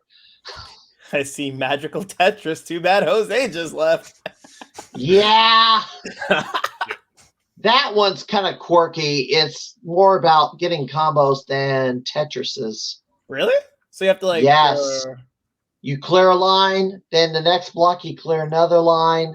And if you like you clear a line on successive blocks, your score skyrockets. Does it like multiply like crazy? Yes. Super crazy multiply. So it's not like Grandmaster, right? No. It's like way different. The Magical Tester Challenge features Disney characters. See something I don't know if this is on the floor. Dark Planet 3D? It is on the floor. I don't know if it's 100% working. It's been having problems. It's got a blue screen and a red screen. And it's superimposed on a Terraform playfield. Basically, it's a hard mold. And the graphics are kind of mapped to the hard playfield at the bottom of the cabinet, with the monitors being reflected onto it. About let me see, Chicago 1929. Yes, that's a prototype. That was a prototype. That got a lot of play. Gamshara. Gamshara, another good one. I like that game. The Gamshara is a good one. It's kind of like Cabal, Blood Brothers, 1975. I remembered when Bulldog was here. Bulldog challenged me for the hardcore, and we had Gamshara, and I remember at the time I didn't know anything about it. I didn't know how to play it, but I mean I lost, but it was still an interesting play because of the way. Because I don't really know if it was a shmup or not. I think it's just a. It's like Blood Brothers, Cabal, and Nom 1975. And you could also make a case for, what's the name of that game? Rambo 3, I think you can make a case for that. It's kind of like that as well. Oh, Spinal Breakers. Spinal Breakers. Also, yeah. Jeez, I remember playing Jose for the hardcore title, and that game got pulled up. What, Spinal Breakers? No, yeah. He whooped the hell out of me in that one because it was my first time ever playing it. Hope Bulldogs. I know Fat Bulldogs. Chris took the house high for that. Just recently. like Larry, I hope Bulldogs also okay because I know he's currently going through some stuff right now. I hope Bulldogs also ALS. Okay. Yeah, he has ALS. I really hope that's not good. All right, we're going to continue on here. The next set, 2017. This was in September. Wow. So this was the year that Zurst won a pair of T20s in the same calendar. Well, same season. Let's put it that way. And by the way, I have to correct a narrative. I've been saying for the longest time that Zurst won his T20s in the same season, 2018, 2019, and thought, well, he should have got Gamer of the Year at that point, but I was incorrect. 2017 was held in September. 2018 was held in August, so Chris Plackey won Gamer of the Year in 2018, and so I was my timeline got backed up, and I don't know how I made that blunder, but it happens. I mean, it does happen, yeah. So now I don't know. Maybe Andrew got it at the right time, for all I know. But Piranha. Piranha. Yeah, slow-paced game. That was well. The graphics are just not right, and you can trap all the squids in the tunnel permanently, and then clear the maze out at your own leisure. And guess what? I took the high on that one for the weekend. I was actually still playing this game when the tournament was over, and then they started doing the awards while I was still playing Piranha on the same credit. That's so funny. I love. I think my favorite in Piranha is when, because remember it has Pac-Man. It has Pac-Man physics. My favorite is when you pass 2 levels and it plays the intermission, the first one, and all it is just literally just the ghost is good, and it's just the loud B chorus note, just left to right, and it's like so random. It's just spontaneously good. It's so just funny. A bad graphics hack of Pac-Man. That's just all there is. I love it. We stand for knock off broken games in this house. I'm kind of surprised he put it on the floor and put it in a tournament, but it's like if he has that, why is he, let's say, some of the other Pac-Man hacks like Hangly Man or what's the other one with the altered mazes? Hook 2? Yeah. I know I would love to see. I know this is. I think this is probably the last Pac-Man game he doesn't have. But this is a weird one. Professor Pac-Man. Yes, trivia game. Trivia game. I don't know Well, if it'll sort really of. actually. I don't know if it'll actually get that, but it'd be hilarious if you get that because that one's all questions, and you have to answer the questions like a certain time to get a lot of points. So whoever would actually get a house high on that, they will have my mad respect because that game is wacky. Claudio, Jim, any thoughts? On this list? Yeah. Oh, Blazing Star, yeah, I played it last week, and that's I think Jim has said, it's a great game. So Blazing Star, yeah. Yeah, from this list, Cubert's Cubes is a favorite of mine. I like Bank Panic. Yeah. There's some good stuff on this list, and there's some stuff on here I've never played. So just like any T20, it would have been exciting to be there. I always love the music in Marble Madness too. The music in that game is really cool. It's so good. Marble Madness. Yeah, I love the music in it's Marble like Madness. I can still kind of remember it in my mind. I see Rolling Thunder is on this list. I really want to work on Rolling Thunder for just a personal best. I love that game. I see Rambo 3 in there too. Tunnel Hunt. Yeah, I battled with Matt Walters over the score for that one. What was the other one? Yeah, Bank Panic. That was Chris Plackey game. He took that one. All right, there was somebody playing it this week. Yeah, it's up front, so it's a little more visible. It's one of the first games you see walking into the arcade. Is that Star Trek? Is that the wood grain arcade that's on one of the sides? The Vector, yes. Yeah, the Vector. I like that one too. That one's. I think it's a pretty quick. It's a really quick reflex game, but like I like that one too. All right, 2016, and this was the first T20 I entered. Once I became aware of it. Arena, yeah, that was the prototype. Domino Man. Really talking about Domino Man as of late.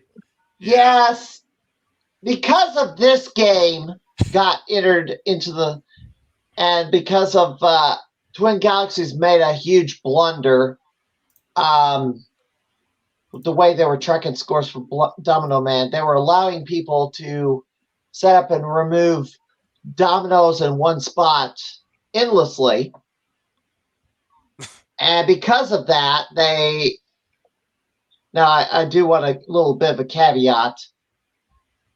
Twin Galaxy setting was set to 40K per extra man. Galloping Ghost had it set to 20K for extra man. Well, the problem with that is you could set up, remove dominoes, and kind of keep up, kind of marathon the game because you were earning an extra man to replace the one you lost when time ran out. The Twin Galaxy saying didn't quite have that, but if you were close to crossing a threshold and you were about to, I guess, run out of time setting up dominoes, you could do that activity to prolong your game. But and this is the catalyst for all their worrying about padding and sometimes excessively, which I'll have to do another stream. This was going to be the last stream before T20, but I'm probably going to do something extra on Monday. I'm not going to do it on Thursday night. Well, you talk about not much streaming activity. I think today when I was on my stream, I said, Hater Shack wrote and said, when's your next stream schedule for next week? I even said, I don't even know because we're so close to T20 and everything that I don't even know what I'm going to do this week or next week.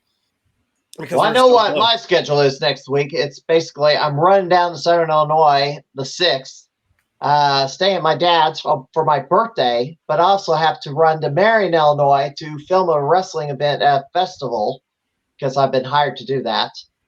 Run back to Springfield Thursday, then drive up Friday to Chicago for T20. Go back home Sunday night because the cats are still medicated. Well, this one right here, she got her, she went to the vet a couple of days ago, so it was her turn. She had blood drawn, but no major health issues, but she's gonna have to have some dental work done, unfortunately. Then that's not gonna be cheap. No. So she gets her antithyroid, then I run back up Monday and then go home Tuesday. Yeah, that's a lot of traveling. There's a lot to do. But I mean, hey, we got to do what we got to do to get ready for the big show. So it all comes down to those last minute things. Like, I think I've got to work. I'm going to be working extra before T20. I'm going to try to pick up one more shift before the paycheck hits the pocketbook, because I get paid the weekend of T20. So sadly, I'll be missing out on Friday, but I will be there for Saturday and Sunday. Off this list, assault and turkey shoot. Turkey shoot. Oh man! I still have house high for turkey shoots. I laugh at that game every time I walk by it. Like, it just makes me laugh. It's a great game. It's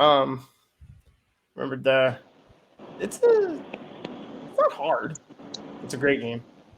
Yeah, there's some other, and here's the other thing about this 2016 tournament. It was 4 days instead of 3. Really? Yes. Oh. They started on Thursday, which I missed that extra day because I had more time to grind and try to get my scores because I was learning.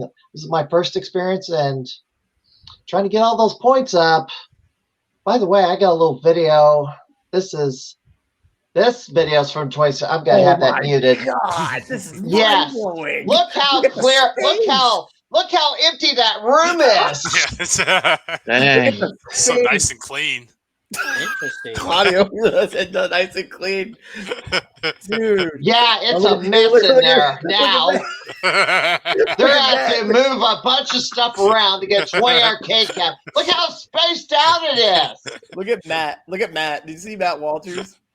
Yes. Dude. He's not gonna be there. He's gonna be out. That's unfortunate. Chris Plackey not going to be there either. I love Matt just like strolling in, and then he's like, "Woo, yeah!" And as he walks up. Oh, Street Fighter 2. Yeah, that game keeps popping up in tournament after tournament, and it popped up at C2E2, and it's like, I could not do anything. It's just the computer was just like killing me. I couldn't do nothing. Is that game hard? Oh yeah, it's unbelievably hard. Hey, Norbert, because the computer is set to highest difficulty. Norbert, what do you know about this one? Do you know anything on this one?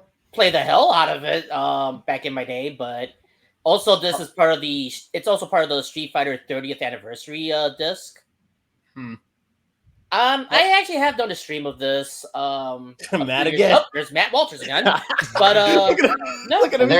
There's Jimbo. And I used to. So going back to your question, Brandon. So I used to 1cc the hell out of it. Oh, really? Yes. The funny thing is, I never bothered to put a score on there because some of those scores, like, how the hell do these people get so many perfects in that damn game? Like, you have to play a near perfect game to get that world record. But here's the funny thing. My very first world record I got at Galloping Ghost was actually Super Street Fighter 2, the new challenges. I think you're still on the card for that. Well, yeah, but here's the thing. That game is no longer on the floor because Doc retired it. They got Super Street Fighter 2 Turbo. That's still on the floor, but the new challenges, this was back when GGA first opened up. Yeah, there's some games that left the floor. There's Brian Colin in the background, and I saw myself in the shot barely. I do have the side tournaments, so this was the first year that they did a side tournament, and they did, I guess, the Brian Colin games for the side tournaments, except for Black Widow. Black Widow was the odd one out. It wasn't a Brian Colin game, but they had 4 of them in this. Anyway, I'll go ahead and bounce this out. I don't know if there's anything else. I love Brian's shirt. I love Brian's shirt. Oh, here we go. Wait. So who were all the competitors? So I think I saw you. I saw it a second. I'm trying to find it. I'll just let it roll. It's gonna pan out. See, they're zooming in and out. Seeing productions this empty. Oh, I see where I was at. There we go. There's me. There's Tim Foley. Tim Foley, I think I saw you. I saw Jimbo. Yep. I was trying to make out like Walters. I don't know who else is in the room. Me. Oh yeah, there's Pete Hahn with the original belt, and that was another thing. Zurst held on to it, and I was supposed to get it to hold it for my reign, and then they ended up having to go, okay, this belt isn't coming back, so we're going to make a new belt every year, which I'm glad they did, because I was like, my sister wanted to run to Madison, Wisconsin, and beat up Zurst to take the belt that was supposed to be held by me at the moment. What? That's so random. Well, I won T20 for 2020. Oh, and Zurst still had it. He didn't mail it back. He should have mailed it back, but it was like 6 months into this, and it's like, I still don't have it. It's like, why are they holding?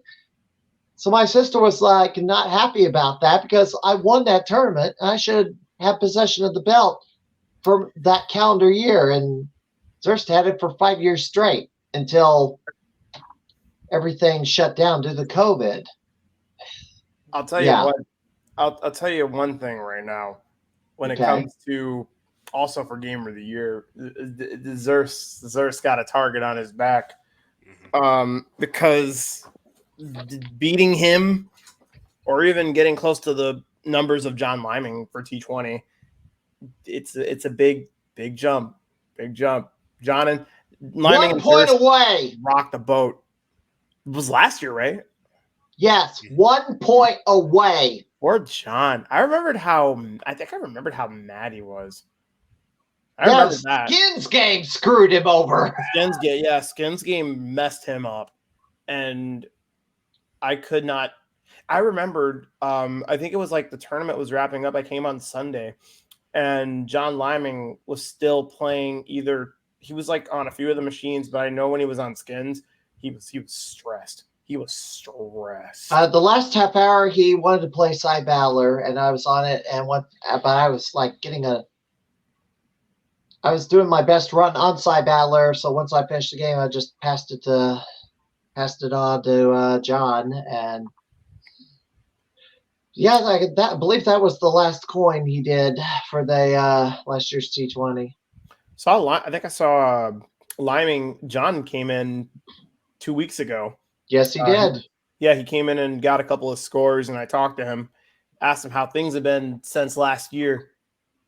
He said, it's been chill. He's been doing good. He's ready for this year. So looking forward to seeing him come back.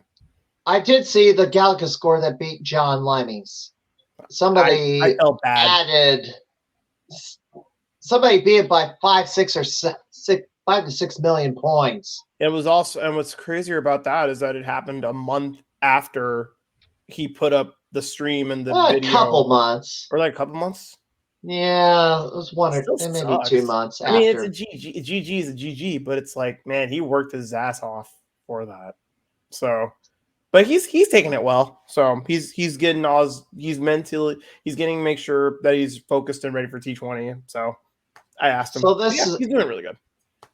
So this is the very first T20, and that was the list. I was not at this one either, or I was not at this one because, and I have footage from that. But look at this list. Blasted Bubbles, Crackdown is bloody hard. Elevator Action Crackdown Returns. That's one of my favorites. Elevator Action Returns, yeah. Like a 2D. I've won a couple of hardcore title matches on that game. Bombs. Yeah, it's a kind of like a dungeon crawler, but you only get it's like very unforgiving. Yeah. You get a crazy bonus if you don't shoot any bullets and just punch out every enemy and get out of the level. Musty's has that one. I don't think anybody's come close. I started playing it, and then it's like, Why What, can't Mad I Planet? get no It's- Crackdown? Oh, Crackdown. Yeah. Then It's this something was I may practice. I know previous T20, I know there was Alien Syndrome. That was great. I think Pete Hahn has the record on it, and I think Yeah. he's basically beat it. The way he scored it, I think he beat it maybe 6. He probably beat it like 5 or 6 times because it loops. Tony DeRose was trying to take that from him, and he was getting closer and closer. But Yeah, I think Tony he's- was. I think he Tony was stopped. always working on it. Yeah. Any favorites from you, Jim? Then I've been quiet for a little bit. Wacko is an interesting one for me. Unfortunately, I'm not that great at it, but I love that it's kind of crazy. It's right in the name, Wacko. I like Mousetrap. I like any Pac-Man style game, honestly. That one's great. Elevator Action Returns. How could I overlook that? Bubbles is cool. Trog.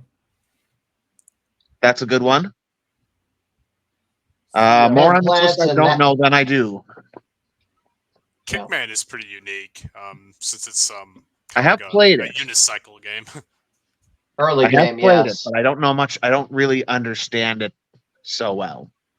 Yeah. You're trying to pop balloons. That's what the goal is. I think the first level you want to have it bounce and then have it on your head for bonus, and then next rounds you kind of pop balloons. I think now I think the last time I think I was there last week, and there's some little bit of visual artifacts, so it's a little hard to play it. There's a game. Oh, what's up, Claudio? Was there more to it, or what's up? I think I'm good. Yeah. No, there was something another one I want to point out on this list, because I know Doc has mentioned it because of the last the developer, was it the Developers Day? Is he Crawl? Yeah. Yep. Didn't he say? So what he was talking about? I don't know if I remember this or not, but did he say it was coming off the floor? They brought in a version that was. I guess they brought in a different version of the game that had somewhat different graphics and an Easter egg. Oh, did they say that? But yeah, they were saying they were going to take it off the floor, right? Because that different version has already left. The original version of Crawl, GTA's Crawl cabinet is still on the floor. Okay, so they just took away the one with the Easter egg. I believe so. Okay, I was wondering if they ever did that already or not.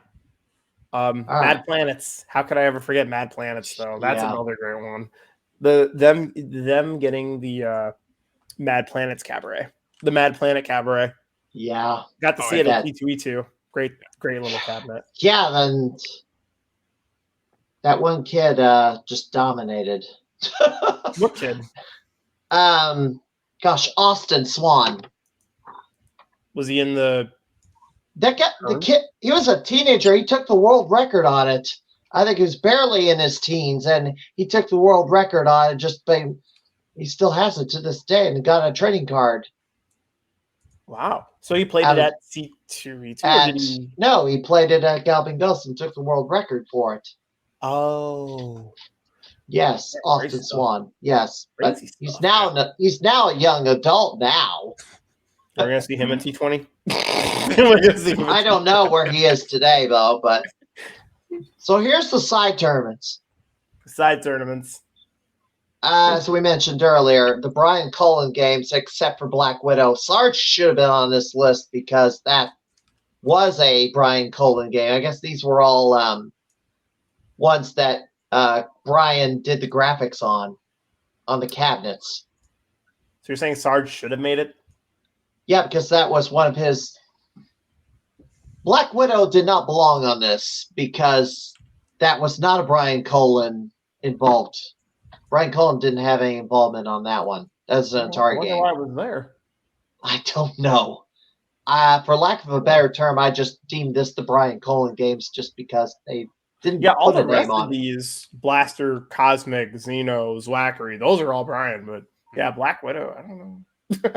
They threw that in there for some reason. Maybe Sarge was down. I don't know. The next list, Dwayne Richard won the side tournament that year. And this was also the first side tournament because the 2015 didn't have a side. 2017 is the Konami games. Why? Yeah. Great game. Special Project wise, somehow still have the house side for that. I almost 1cc the first loop, but Jaws, the character that looks like Jaws from the James Bond's movies, took me down. I have not played it since. Salamander 2, of course, is like Gradius.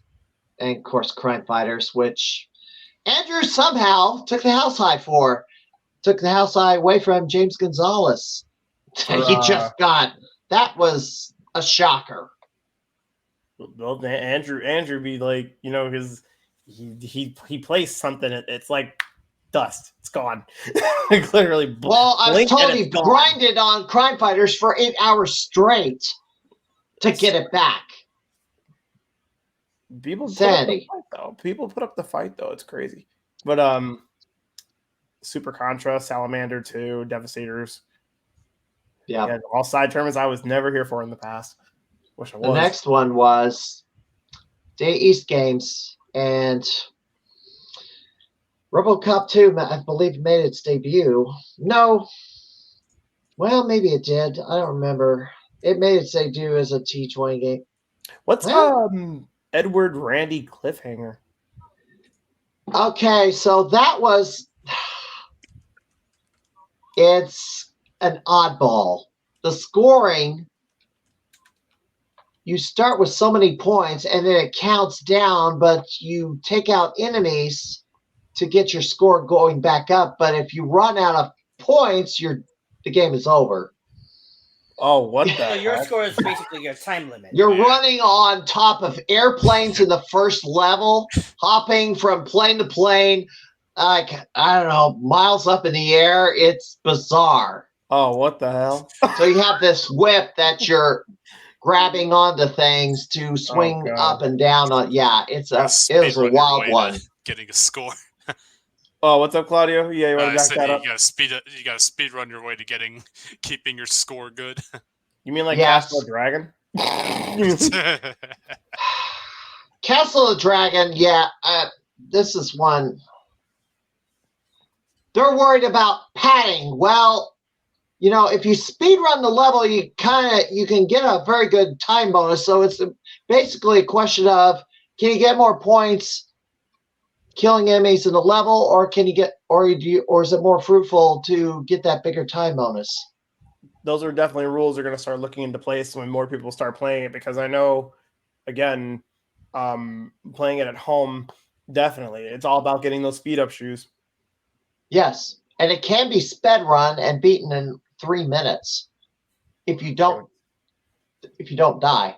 Can't wait to see someone do that. Anyway. And Super Burger Time, I have the house high. Jim, do you have anything on?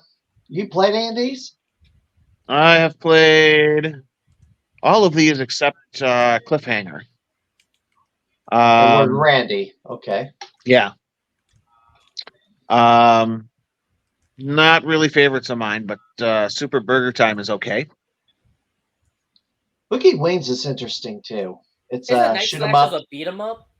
Yes, and that's Yeah, I was wondering why that sounded kind of familiar. That keeps popping up in tournaments. So that popped up in a Pinball Expo tournament, and yeah, Jimbo Slice beat me on that one. The next one, All Iron Games. Atomic Punk 2 is better known as Bomberman. I didn't mention the last 3 side tournaments were all won by Jamie Tibbetts. So 17, 18, and 19. Atomic Punk 2, Moon Patrol. Man, I remember when Moon Patrol was Arcade Wars. Yeah. That bad. I remember when that was one of the Arcade Wars games. R-Type. I went Monday this week. R-Type 2 is gone. they took it off the floor, or it just went down? It's off the floor, and I have a feeling that might be the next because they kept R-Type 1. I think they're going to merge R-Type 2 and 1 together, which is going to be interesting because they're both Nintendo cabinet. Well, no, R-Type 2 wasn't, but No. R-Type 1 is in a Nintendo cabinet, so I'm interested to see how they're going to work with that. Yeah, it was distributed by R-Type 1 is distributed by Nintendo. I do have news about R-Type a little bit later because there's a little bit of scoring news about R-Type 1. Yes, from across the pond. But we'll get to that. Ninja Baseball Batman. Yeah. Remember that. So 2020 didn't have a side tournament. I'm going to speed up here because it's now 11 o'clock. Yeah, I know. It's fine. The rotary stick tournament. The rotary sticks. And this. God, rotary sticks are brutal. And I'm shocked that I actually won this. GG's to you winning this because I remember this was the first T20 and I remembered I was going against you in this tournament. Not all the way up, but I was like playing some of the scores you were trying to play. And I was like, that was like my first time being like, yeah, I don't know how Steven can survive this nonsense because my hand started to hurt.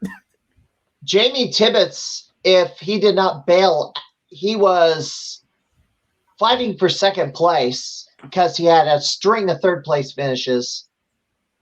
And at a certain point on Sunday, he decided, I'm going to fight for second place, and pulled out of the side tournament. He did not put a score in one of these games at a heavy barrel. He did not put a score in. Of course, didn't qualify. If he just started a game and just killed all his lives off, then he would qualify and it would see where he was if he decided to go back to it. But he pulled out. So because he pulled out, that allowed me to win because I was fighting him on these games, and it was not easy.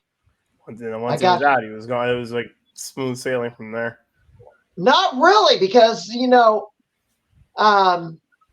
Gondomania heavy barrel. I got pretty far into the game, so nobody actually challenged that one. But Midnight Resistance, Gondomania, I had to fight to take those scores back, and it wasn't easy. Jose actually played this one pretty hard. What? Which one? In this particular tournament, but Bermuda Triangle kind of gravitated toward that one. And this, I will say about Bermuda Triangle, the version Galloping Ghost has is different than the one in MAME. The ship is much bigger, so the game is not quite the same at all. It's two different versions, but not the same game, but the same. I don't know. It's kind of bizarre. The next one was Deuces Wild. This was clever. All the sequels. This was clever. This was very clever. And I wish they did the triple threat last year. They didn't. They could have done a side tournament of all the threes. But they didn't. Your question mark? Well, I mean, 2023, you just do the third game of the series. And they had a game they have not unveiled to the floor yet. And I don't know if it's working or not, but that's still sitting in productions. It's been sitting there a couple of years. What game is that? Would I be permitted to reveal what game that is? If it's something that Doc doesn't want us to know, then I probably wouldn't say it. I will say it in private chat because the game has not been unveiled to the arcade floor. Okay, no. But gotcha. Here it is. Oh, yeah. I'm not going to say what that is, but I know what that is. Gotcha. Okay. See, if they did the triple threat last year, there would have been a perfect time to unveil that, and then they'd have 21 new games instead of 20. I mean, but sometimes just can't. I mean, sometimes just can't get them all, though. I mean, I get it. I know. I get it.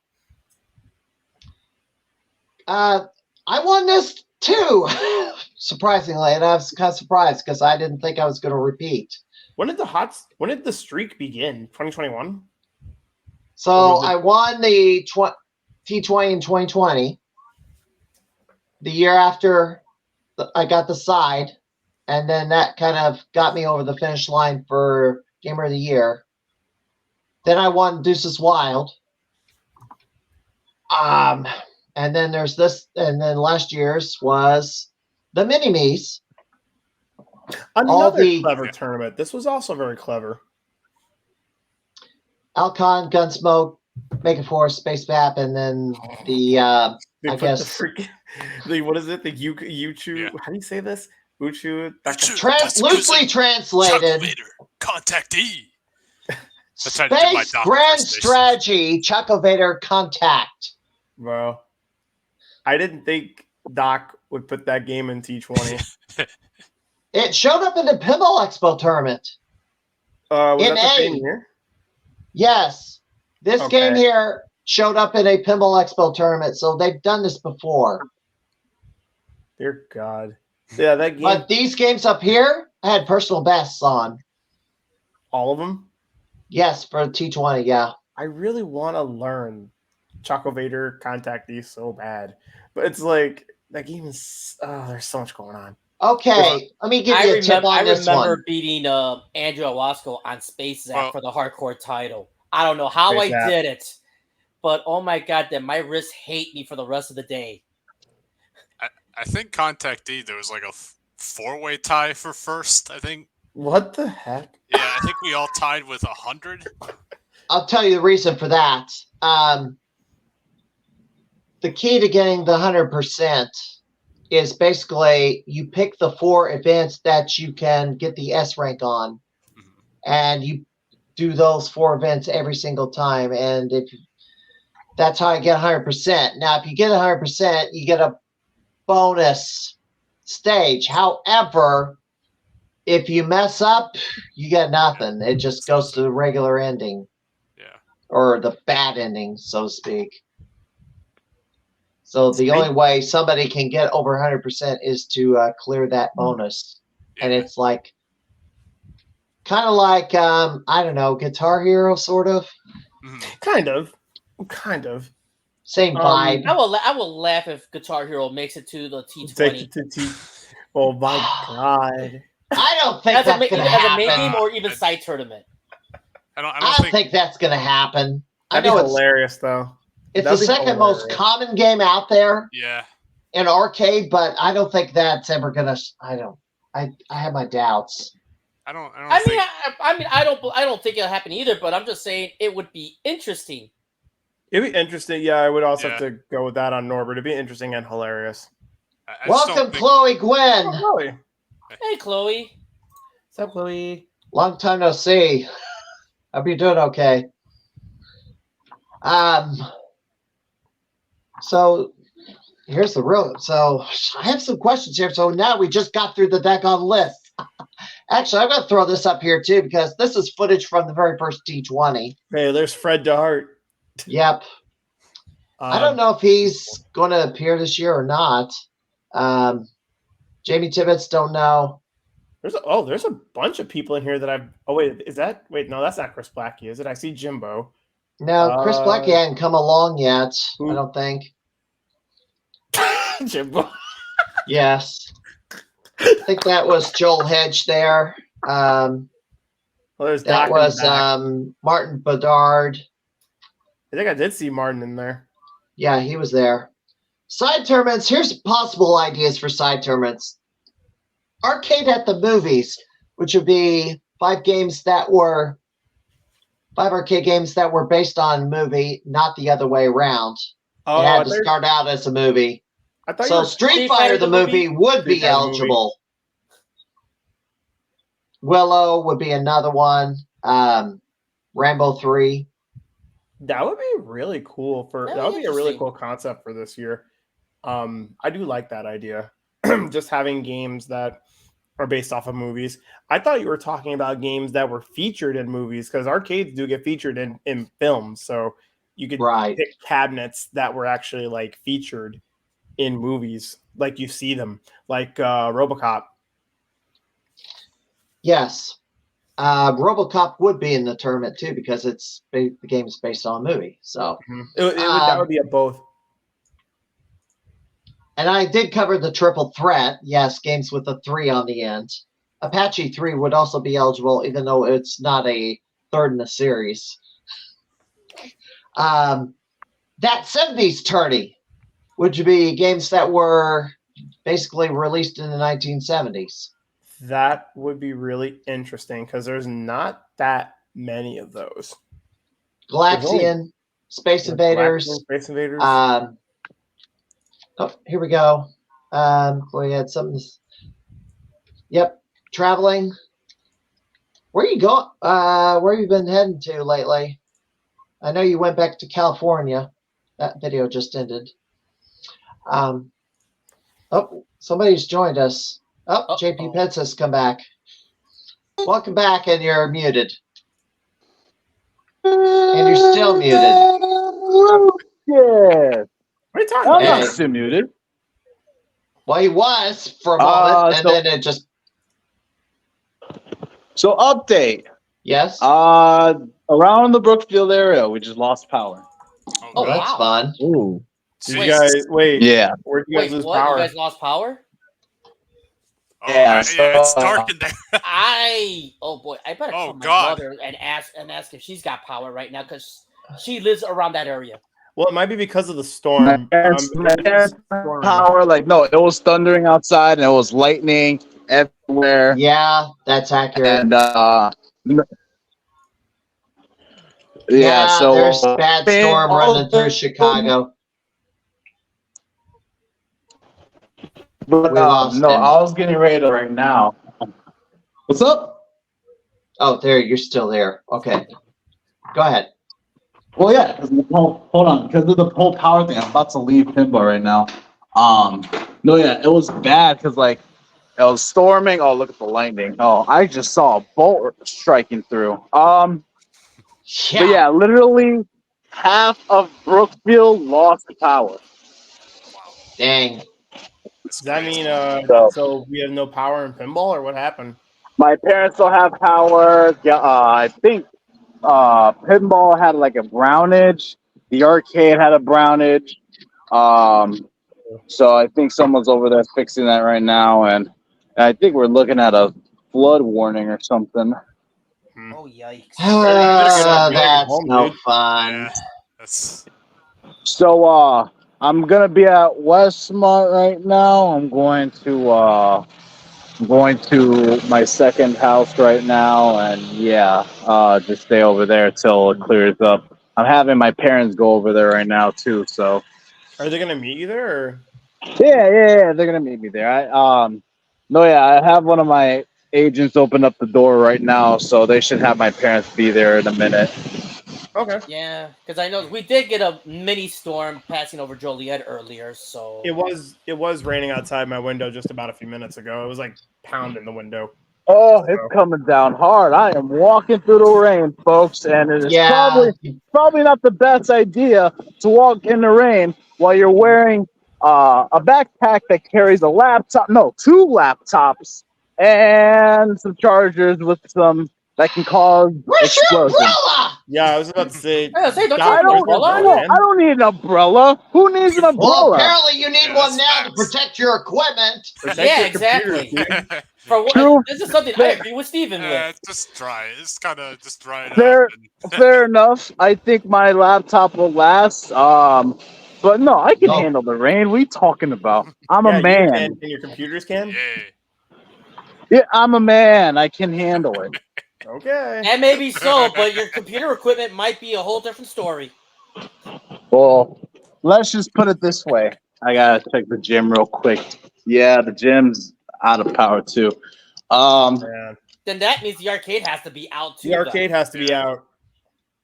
Dude, I'll check. Oh, you know what? I'll actually check. Right? Do you guys want to go to the arcade with me? Let's get a tour at the arcade right now. Wait. Hold on. You gotta get. And now with JP Pitts, your Galloping Ghost walk around. Yeah. Hold on. I gotta Let me practice my intro real quick. What is going on, ladies and gentlemen? This is JP Pitch, your host of the Bloody Wars tournament. We are here live at the Galloping Arcade in Brookfield, Illinois. We're actually at the gym right now, but literally the whole half of the entire Brookfield is out of power. So we're just trying to check to see if this is the same way with the arcade. So yeah, let's go on a little tour, shall we? Joining me now are Steven Lucas, your former Galloping Ghost Gamer of the Year, two-time Bloody Wars champion Norbert Vale, Claudio Copello, an awesome Bloody Wars contender, and Jim Patzer, and Brandon as well. What's going on, folks? How you doing today? Wait. Where's this arcade in Portland? What's the name of it? Oh, it's an arcade in Portland. Oh, I gotta know about this. 615. That's massive. I gotta find out where that is. That's huge. Can you get I gotta document that where one. that place is? I gotta Chloe? document it. So I it gotta looks see if it's an arcade. like the productions office has power in there. Okay. Here, Well, it probably has its own generator. I was gonna say. Hillsborough, Oregon. What's the Hillsborough, name of the arcade, though? That's what I need to know. I think Chloe mentioned this arcade in my stream chat earlier today as well. It's apparently this arcade in Oregon somewhere. I think like 600 games in it. Yeah, I need to know the name of the place. Some kind of. If you're, well, KG will get that information in a bit. Oh, here we go. Josh is got trying it? to- There we go. That might me. I'm just kind of texting. Am I able to Michelle. flip my camera? I don't know. No. Okay, well, anyways, yeah, so this is the productions office. It looks like there's power in there. But literally in Dunkin' Donuts, usually be open 24/7. That's out. Yeah, Dunkin', not Oh, the wow. Dunkin' Donuts. All the Oh, other that lightning. signs, Did you see that? all the other signs are good. Like the signs are good, but the inside says a different story. Look at the hotel room, the motel too. It's The motel's dark as out. hell. See, The lights over there, half of the area's out. That's Jeez, where like, that's where I it's live black down over there, there. down the street right there. Right. It's like Um, black on that side. what about 7-Eleven? Is that It's okay? 7-Eleven. Yeah, so Where this is that? so this is Dunkin' right here, right? So Yeah. Dunkin's right here. That the sign and everything's usually be out. It's the lights would be on and everything, but that's dark. Where my area's at, that's dark over there too. But if you look over here at Skadalia, the Serbian restaurant, they're open and they have power in there. Wow, the lucky ones. Wow. The lucky And ones. then we've got the motel. Sadly, Motel's out. if you're gonna catch a quickie, you won't be able to without power. I see My some lights on. friends. Oh, what's up, buddy? I saw The some moon's lights on the out. motel. That's interesting. I have No, Well, that's I a mean- street light. In case if you, what's up? I have friends who live by that motel just down the street from there. I hope they're okay as well. Yeah, well, Whoops. most Oh, if sorry. you live on that side of the street, most likely there's going to be a power outage. And then we've also got auto parts, that's out. The taco stop, that's out. Everything's out. We're screwed. I wouldn't say that. Well, the street lights are on. Most of That's the street lights something. are on. It I looks like- think something like, you guys know, like the electric poles that you guys see around the area. I think a lightning bolt struck one of them, because this Okay. wouldn't have happened if it was like something worse. Like literally everything in Brookfield would be out. Oh, this Now, is not luckily- everything, though. Luckily, around the area, I just closed up right when it happened, so I'm glad that it did. It sounded spooky. You know, when you go to one of these pinball machines and they catch a browned, they make spooky noise, so that caught me off guard a little bit. Yeah. Hmm. Yikes. So, well, it looks like at the arcade, so I'm getting close to the arcade. It Lights looks are on. like the sign is on. Yeah. So There you so go. that's a good sign. I'll keep you guys posted once I'm indoors. Wondering who's in there as well. Yeah, and they'll probably have to run around and reset all the games, too. Yeah. Do you guys anybody remember? Yeah. Does Was anybody here the day we had that power flicker? Josh, I don't know if you were there for that. I had experienced one, yes. We had Jim, you look like you have something 2 to weeks say. ago. Oh yeah, I was. While you guys have been chatting, I've been counting games on the Next Level Pinball list. They're counting everything. They're counting arcade games and pinball together. Actual arcade games, they only have 279. Still a healthy number.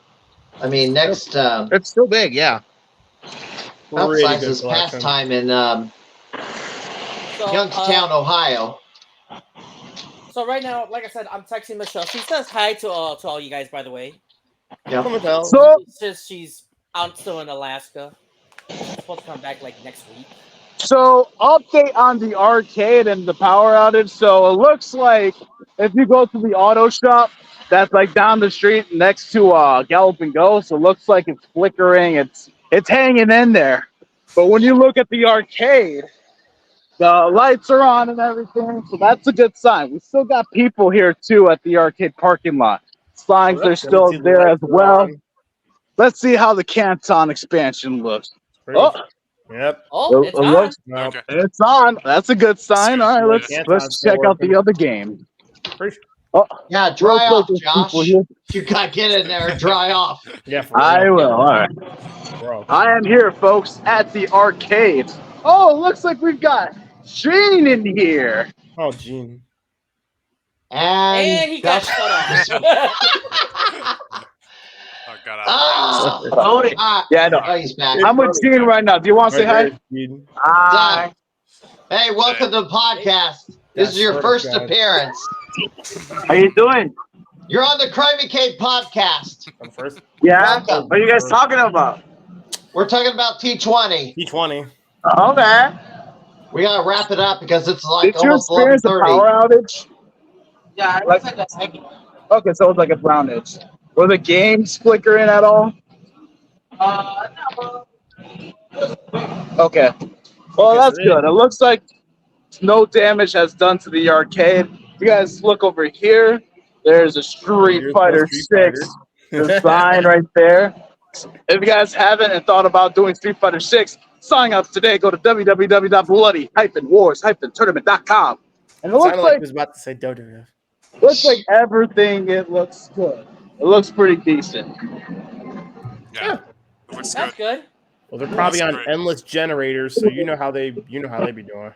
It's funny how we're talking about T20 and all these arcade games, and I'm literally here, and I just walked over here. Why don't you just play on T20, Josh? I'm not playing for T20. He's a referee. He's officiating. He's being a ref then. And I'm the captain of Team Bloody Wars, which is why I gotta get both of you knuckleheads ready for T20. Knuckleheads? That's very nice to encourage your teammates. You know, for a person who got exposed by a teenager, you are one to talk. Really, Norbert? You want to play that game? All right, says the one that's 1-9 against me. You want to call me a knucklehead? I'm just playing. I'm playing with you guys. You guys are awesome. Yeah, we love you too. I do need to run. Well, it's about 11:30, so I do need to cover a few items. We do need to wrap it up. All right, I do want to ask these questions of the panel. Okay. To sandbag or not to sandbag? Now, several of the strategies have been people would wait till Sunday to play the last game to qualify. Is that a good idea? Oh. Wait, repeat that? I pretty much try to qualify day one because I want to know where I am at all times. I don't know why other players wait till the last minute to qualify. Well, they want to get used to the game. They want to get used to what the games are. Like, because again, no one's gonna know when you step in the door how the game is. You can have all the experience in playing it, but you're still not gonna know what it is. That's why people probably just wait till the last day. No, well, but they were just I think the strategy was hide where they're at in the tournament until they qualify, and then it's just like shock and awe. They're ahead of you. in the standings. Well, because they find stuff. People hunt, like, and again, I mentioned this to players like like pretty much all three of you got like Claudio, Jim, Norbert. Like you guys, when you play the games, all your genres, you find stuff that helps you get further in a game, second, third play, and you take it to your advantage. And that's how you guys become better players. You find stuff that helps you become way better. I say this as Josh is showing World Heroes 2 and Breaker's Revenge. Yep. Josh, while you're over there, is the new scorecard updated for World Heroes 2 up on there? Pretty sure it is. Or Let me check. Oh, hell no. They didn't update. Nope. Fuck that. I'm going to update it for you right now, Norbert. Here's the other question. Is Cyberlip up? Cyberlip? Which one is that, Steven? It's next door to that other cabinet. It's next to Breaker's Revenge. Oh, it's a cabinet next to Breaker's Revenge? Yes. Yeah, it's part of the Neo Geo. Yeah, it's working. No, wait, that's not in that one. It's the one. Other one. Oh, hold on. It's the one with Savage Rain. Cyberlip. I see. Oh, it looks good. Okay, they finally got that back up and running because the doggone cabinet was malfunctioning the last time I played it. So it looks like you can get a score on that game, Steven, after all. Finally. If they let me score all the points I need to score, but because they didn't want to say, I padded for 30 seconds, which amounted to 1,000 to 1,500 points. Like, give me a break. Yeah, how do you think I feel when they haven't verified Mortal Kombat yet? It's like, what's the holdup? They're down to 3 refs. That's the problem. And you're one of the 3. And there's only one person verifying the world records right now. But it's like, I mean, I get that, but it's like, it shouldn't take that long to verify Mortal Kombat. I mean, this is... They used to have more... We miss Pete Hahn. We used to have Eddie Perez. We used to have Mike McCarthy. There's some others. Well, then that used to be at Galloping Ghost. Well, then all these guys like to get other opportunities, and that what makes them move on. Like again with Pete Hahn, Pete's working in another realm, and I mean that's such a huge jump in opportunity. So, and I miss Pete, but you know, Patzer wants to say something. I think. Nope. Okay. All right. Let me run through the rest of this. Shoot. Dominations. Jamie Tibbetts has placed 6 times and won 2 side tournaments. I was incorrect earlier. I say he won 3 in a row. That wasn't the case. He got third 5 times and second place once and 2 side tournaments. Martin Bedard got second place 5 times in a row. I have 1 tournament T20 victory and 3 sides. And then John Liming had placed twice, I believe second. Fred DeHart placed third and won 1 side tournament. So anybody else? Only Dwayne Richard had a single. So yeah, domination. Can anybody break through? I know Eric Pearl did, but can anybody break through or beat Zurst? Well, Liming comes so close every single time. I feel like it's going to be John because the last couple of T20s that I've observed, the rankings at the end of the tournament for the main tournament, John always comes so close. So unless somebody else can change that, then I will say John Liming has to be the favorite if you're going to pick someone who's most likely to beat Zurst. But how could you ever predict? Because nobody knows what the games are going to be. And this year's lineup simply could be terrible for him. I mean, that's just the way it shakes out. I mean, you don't know. I don't know. He doesn't know. Wish him all the best. Right. But Eric Pearl is coming. You never know. And Pearl's coming back too. Pearl hanging he barely hung on, and you know he got third. That's good. Hey, what was the question again? I didn't hear the question. Dominations.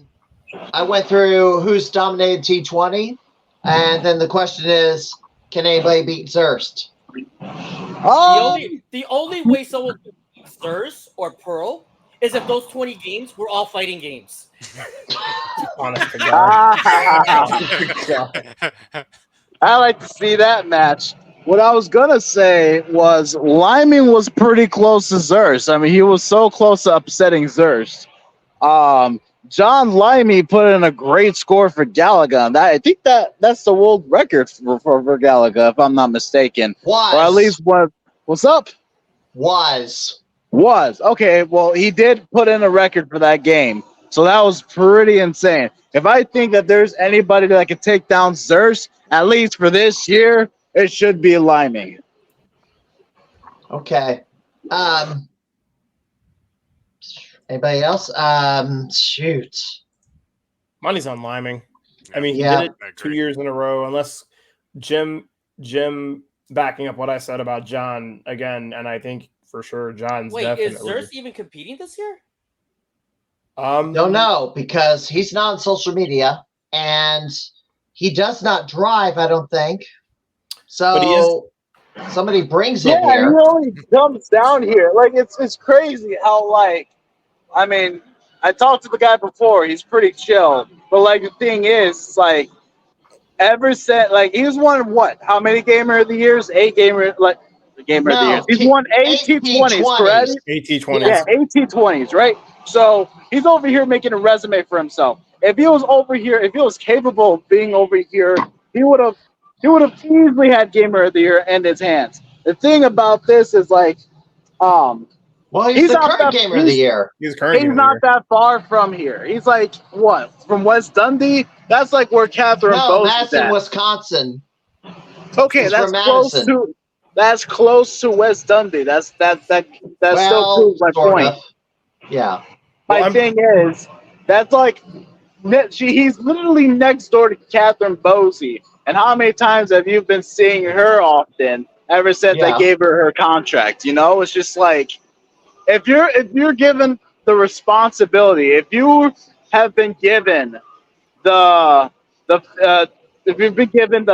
opportunity to have the face of the Galloping Ghost Arcade, you have the responsibility to, 1, show up often, 2, put in some more scores and defend that belt. And 3, you've got guys like Eric Pearl that come out all the way from Canada, literally from the whole entire country. You've got guys from John Limey, came all the way from Texas. You've got those guys that have been showing up whenever the chances they get.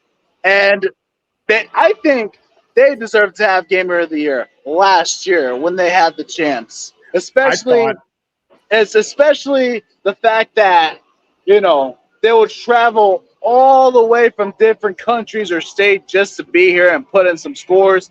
That's huge. That I think they should have given them to either Pearl or Limey for that.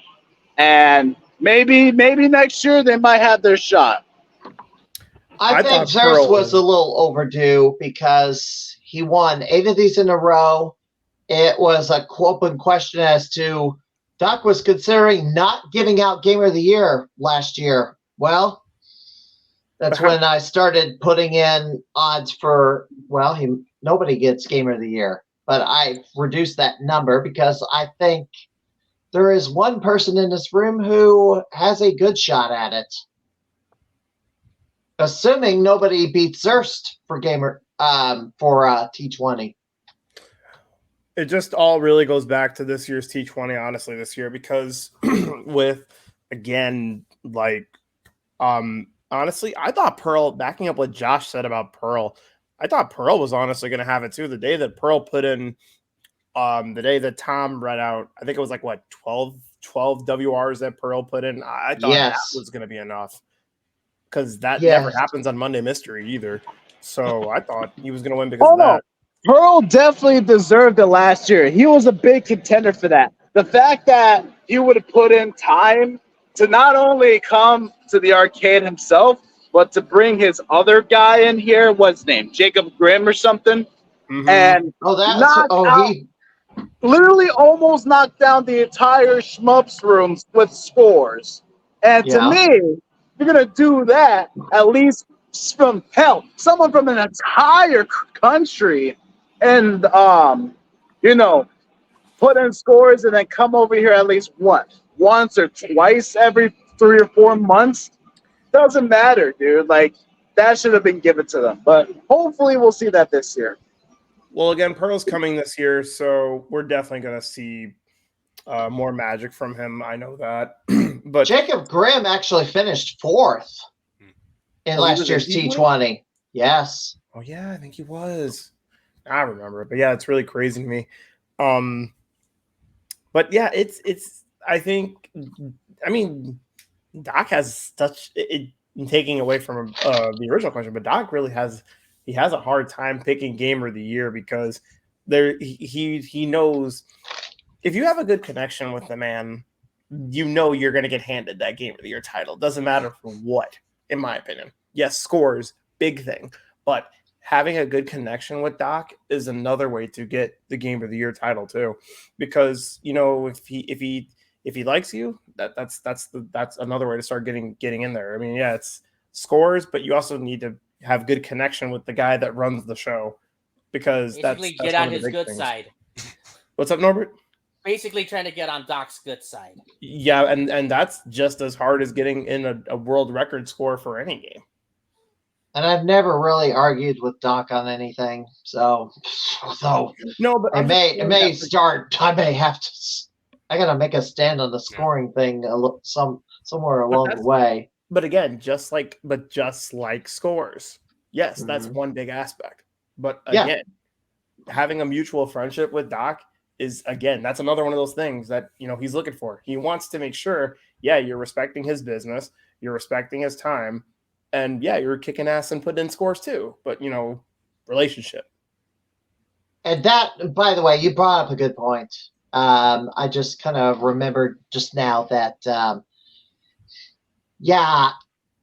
being that good relationship, well, somebody could have won Gamer of the Year and screwed it up badly by one bad outburst.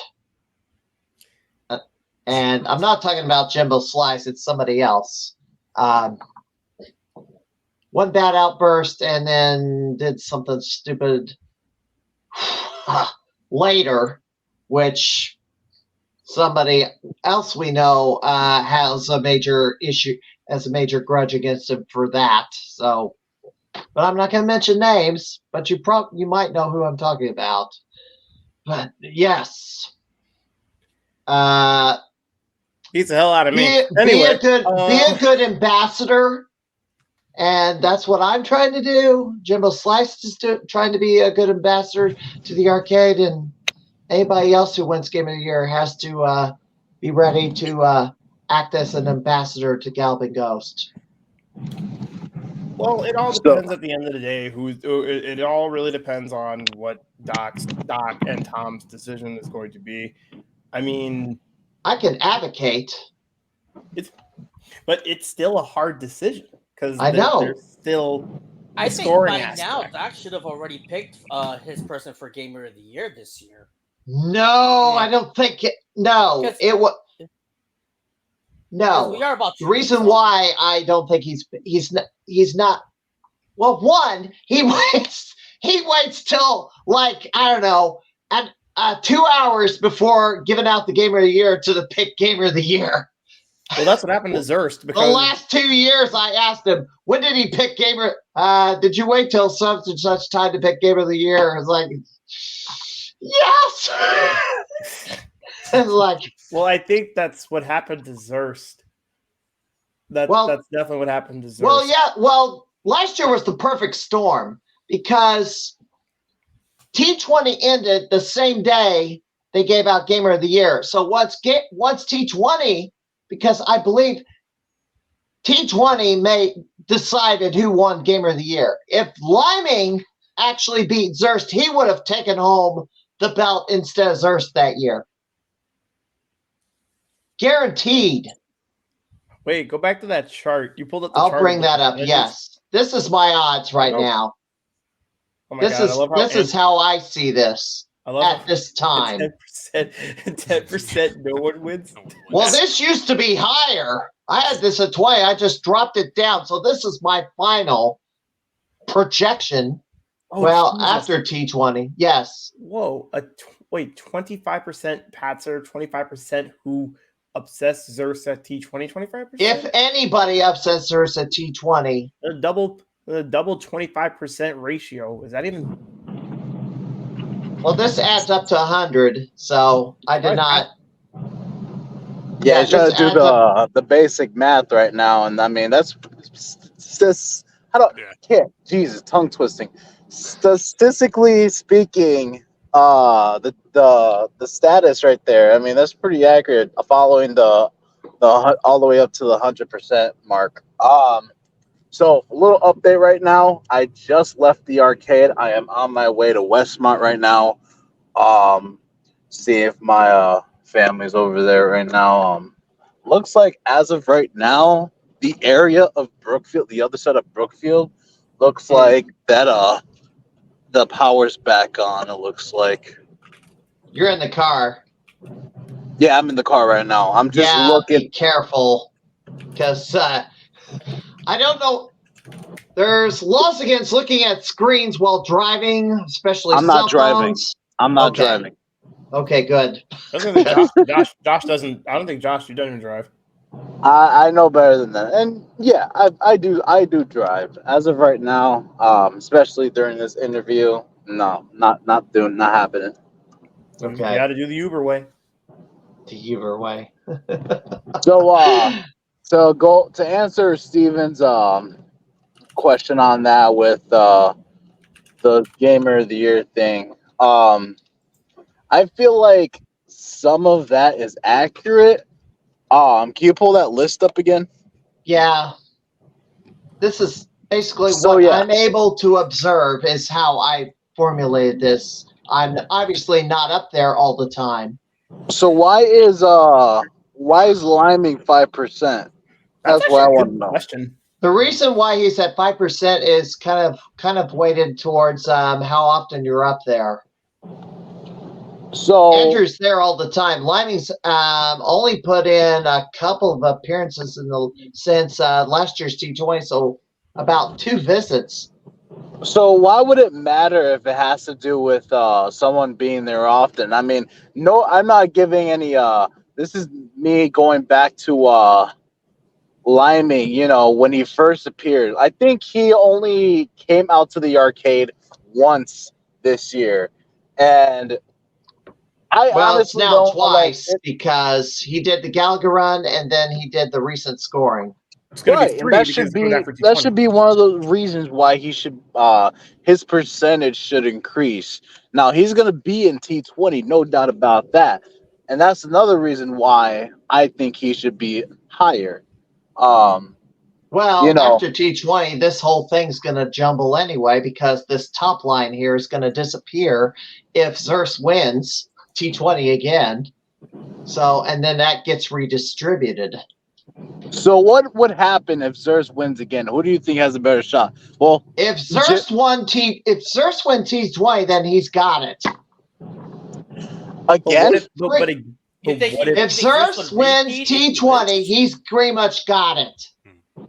He's saying no, hold on. Let me ask this question. So you're saying that if Xerxes wins this year's T20, you're saying that Xerxes will be Gamer of the Year again?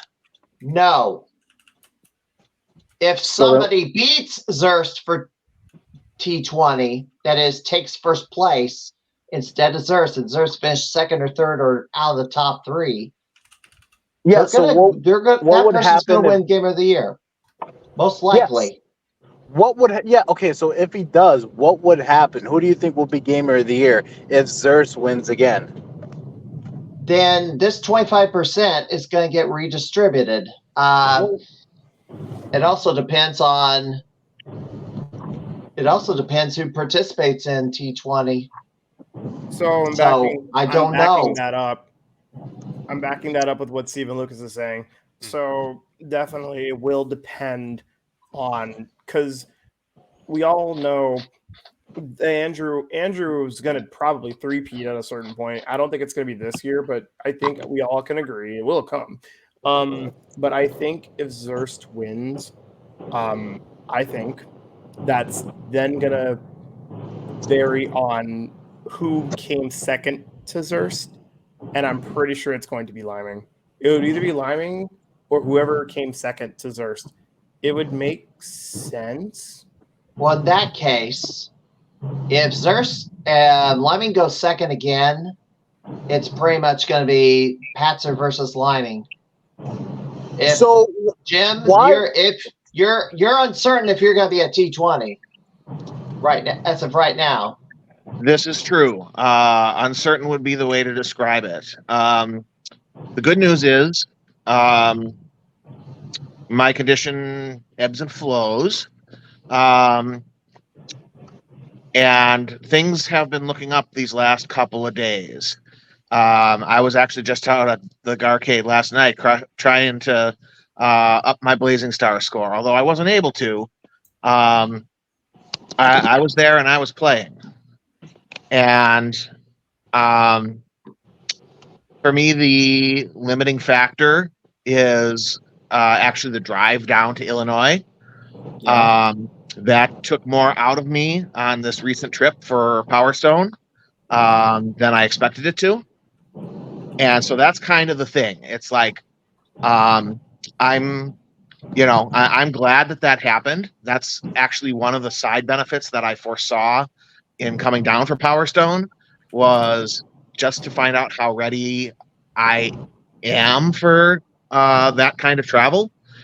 And having learned what I know now, I'm taking some extra precautions. I am looking at coming down that way, but I won't be making my decision if I'm entering T20 until I'm in Brookfield. So things are looking up. You could just focus on side tournaments, the whole thing, but possibly it would be a little less. Approach. I think, and I would not, I'm not gonna say what I am gonna do or I'm not gonna do, because so much of it, as I've said already, just comes down to the games. Like, Right. I already considered that strategy last year before getting there. And I was not, I have nothing against those games overall, but they weren't good games for me. Right. And I focused much more heavily on the main tournament last year than the side tournament, because there was just more stuff that was suited to my taste in the main tournament last year. And it could be the same way this year. So, but yes, there's so much is up in the air with me right now. Yeah, I hope you make it out here though, Jim, because despite again, all of us competing, it's always good to see you, man, because you're a friend of mine, and everybody's a friend up in here.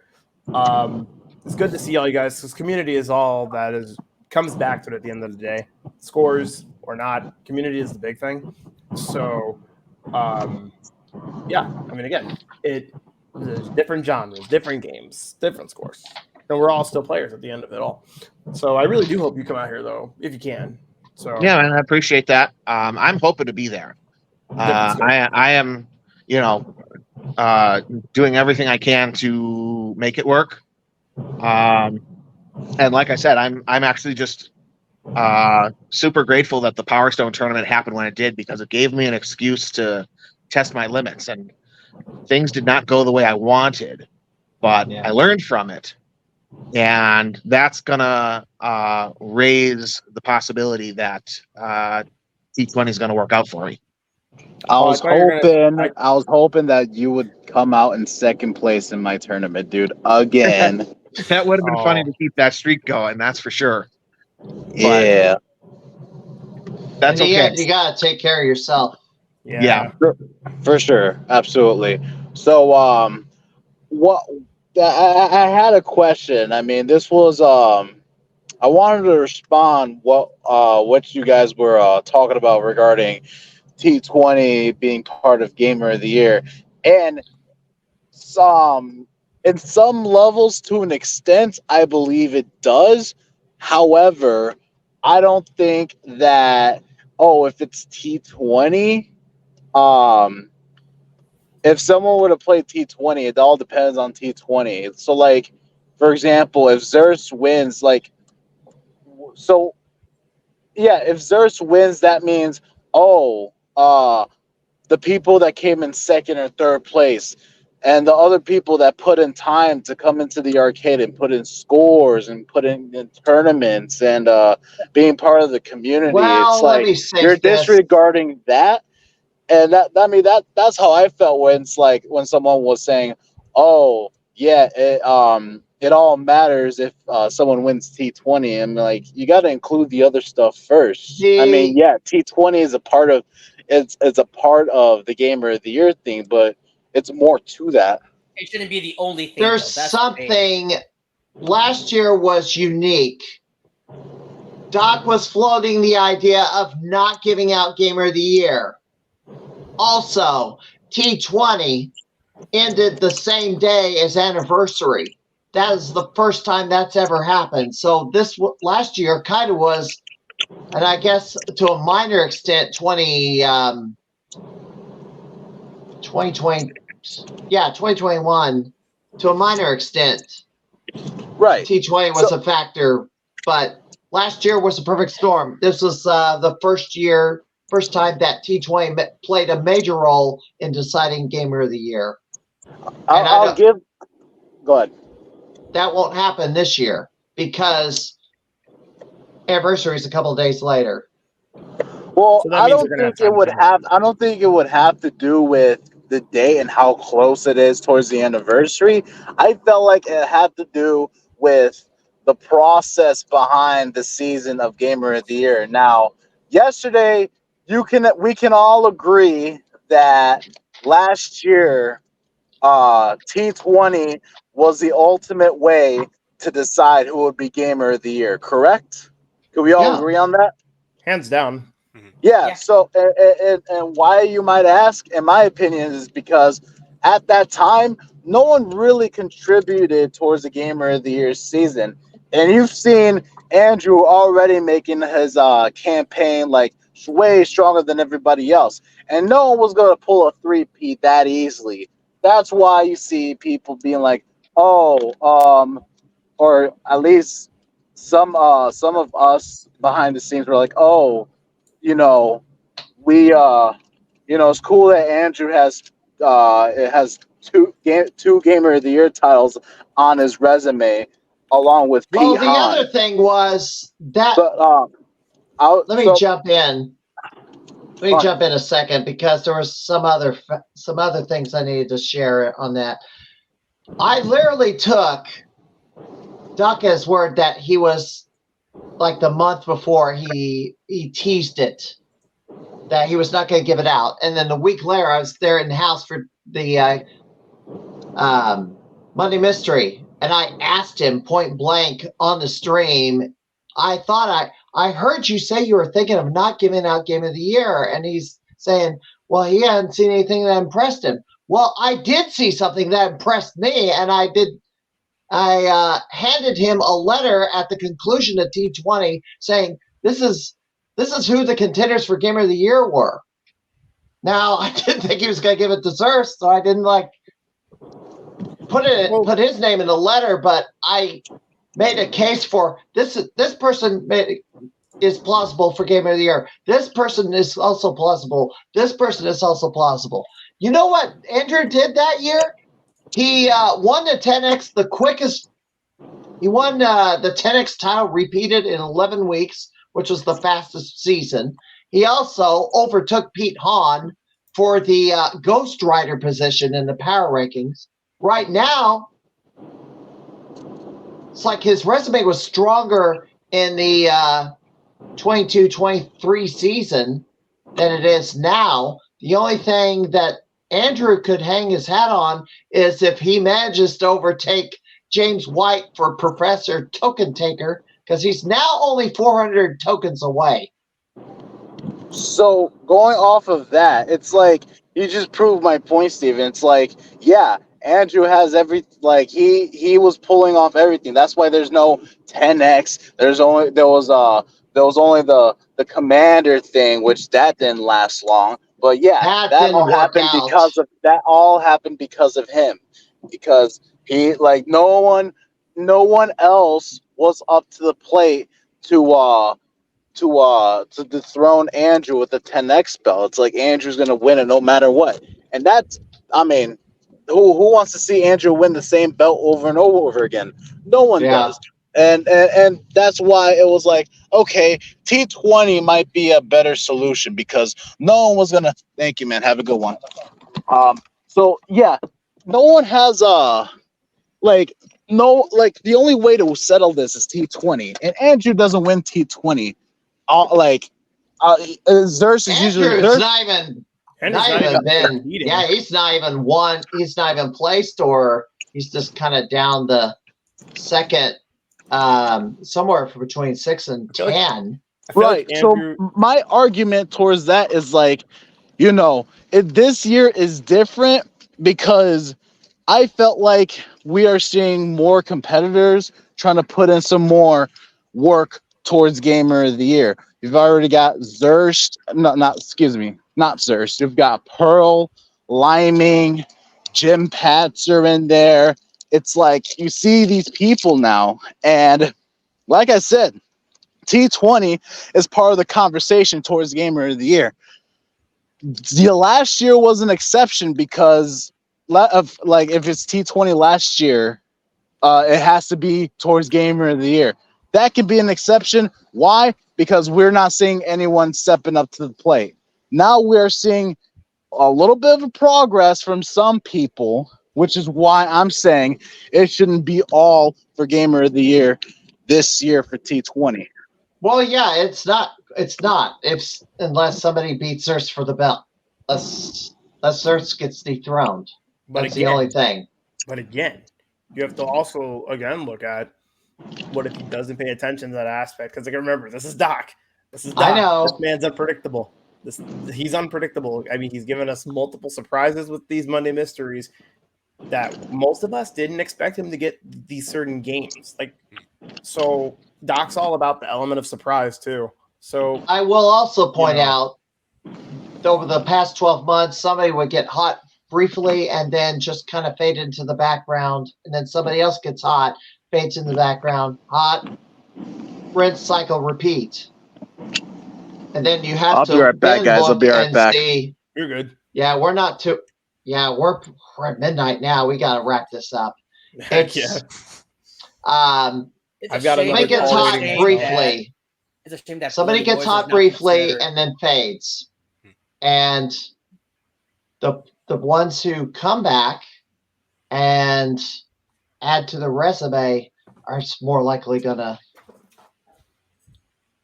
get traction. We'll definitely see toward next week, because pretty much time's up.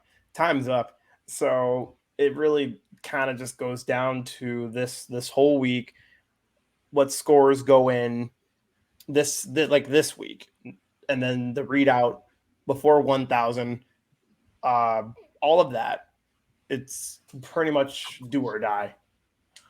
Yeah, and this is basically scores that were set the last 7 days. I put that Blazing Star score in there, but it's not official, right? Yeah. It's only official for Arcade Wars, but not for Twin Galaxies or Arcade. Look, I mentioned R-Type earlier. The Arcadery in the Czech Republic set a new world record on R-Type at 1.5 million. This Martin Kohler. That's where, by the way, Tracy Glebe is going. I was going to say, that's where Tracy's going. Yeah, the Czech Republic. That's one of the most significant arcades in Central Europe.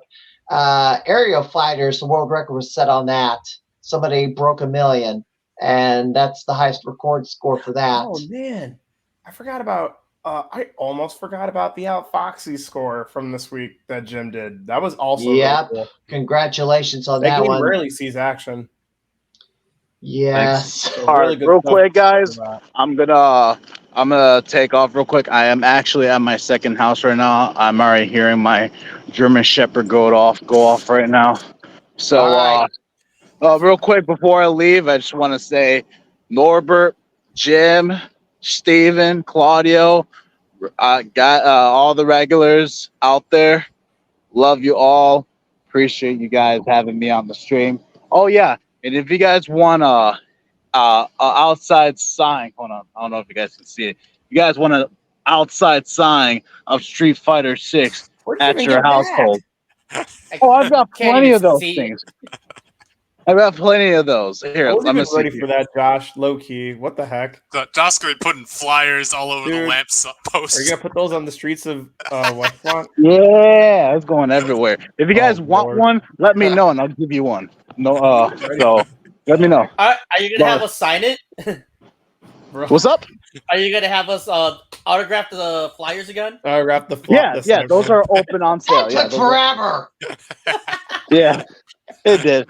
They're open on sale. Get yours now, and I'm gonna be chilling at my office. I got some Street Fighter 6 stuff I gotta do, but you know, Luck on Street love Fighter you. 6, dude.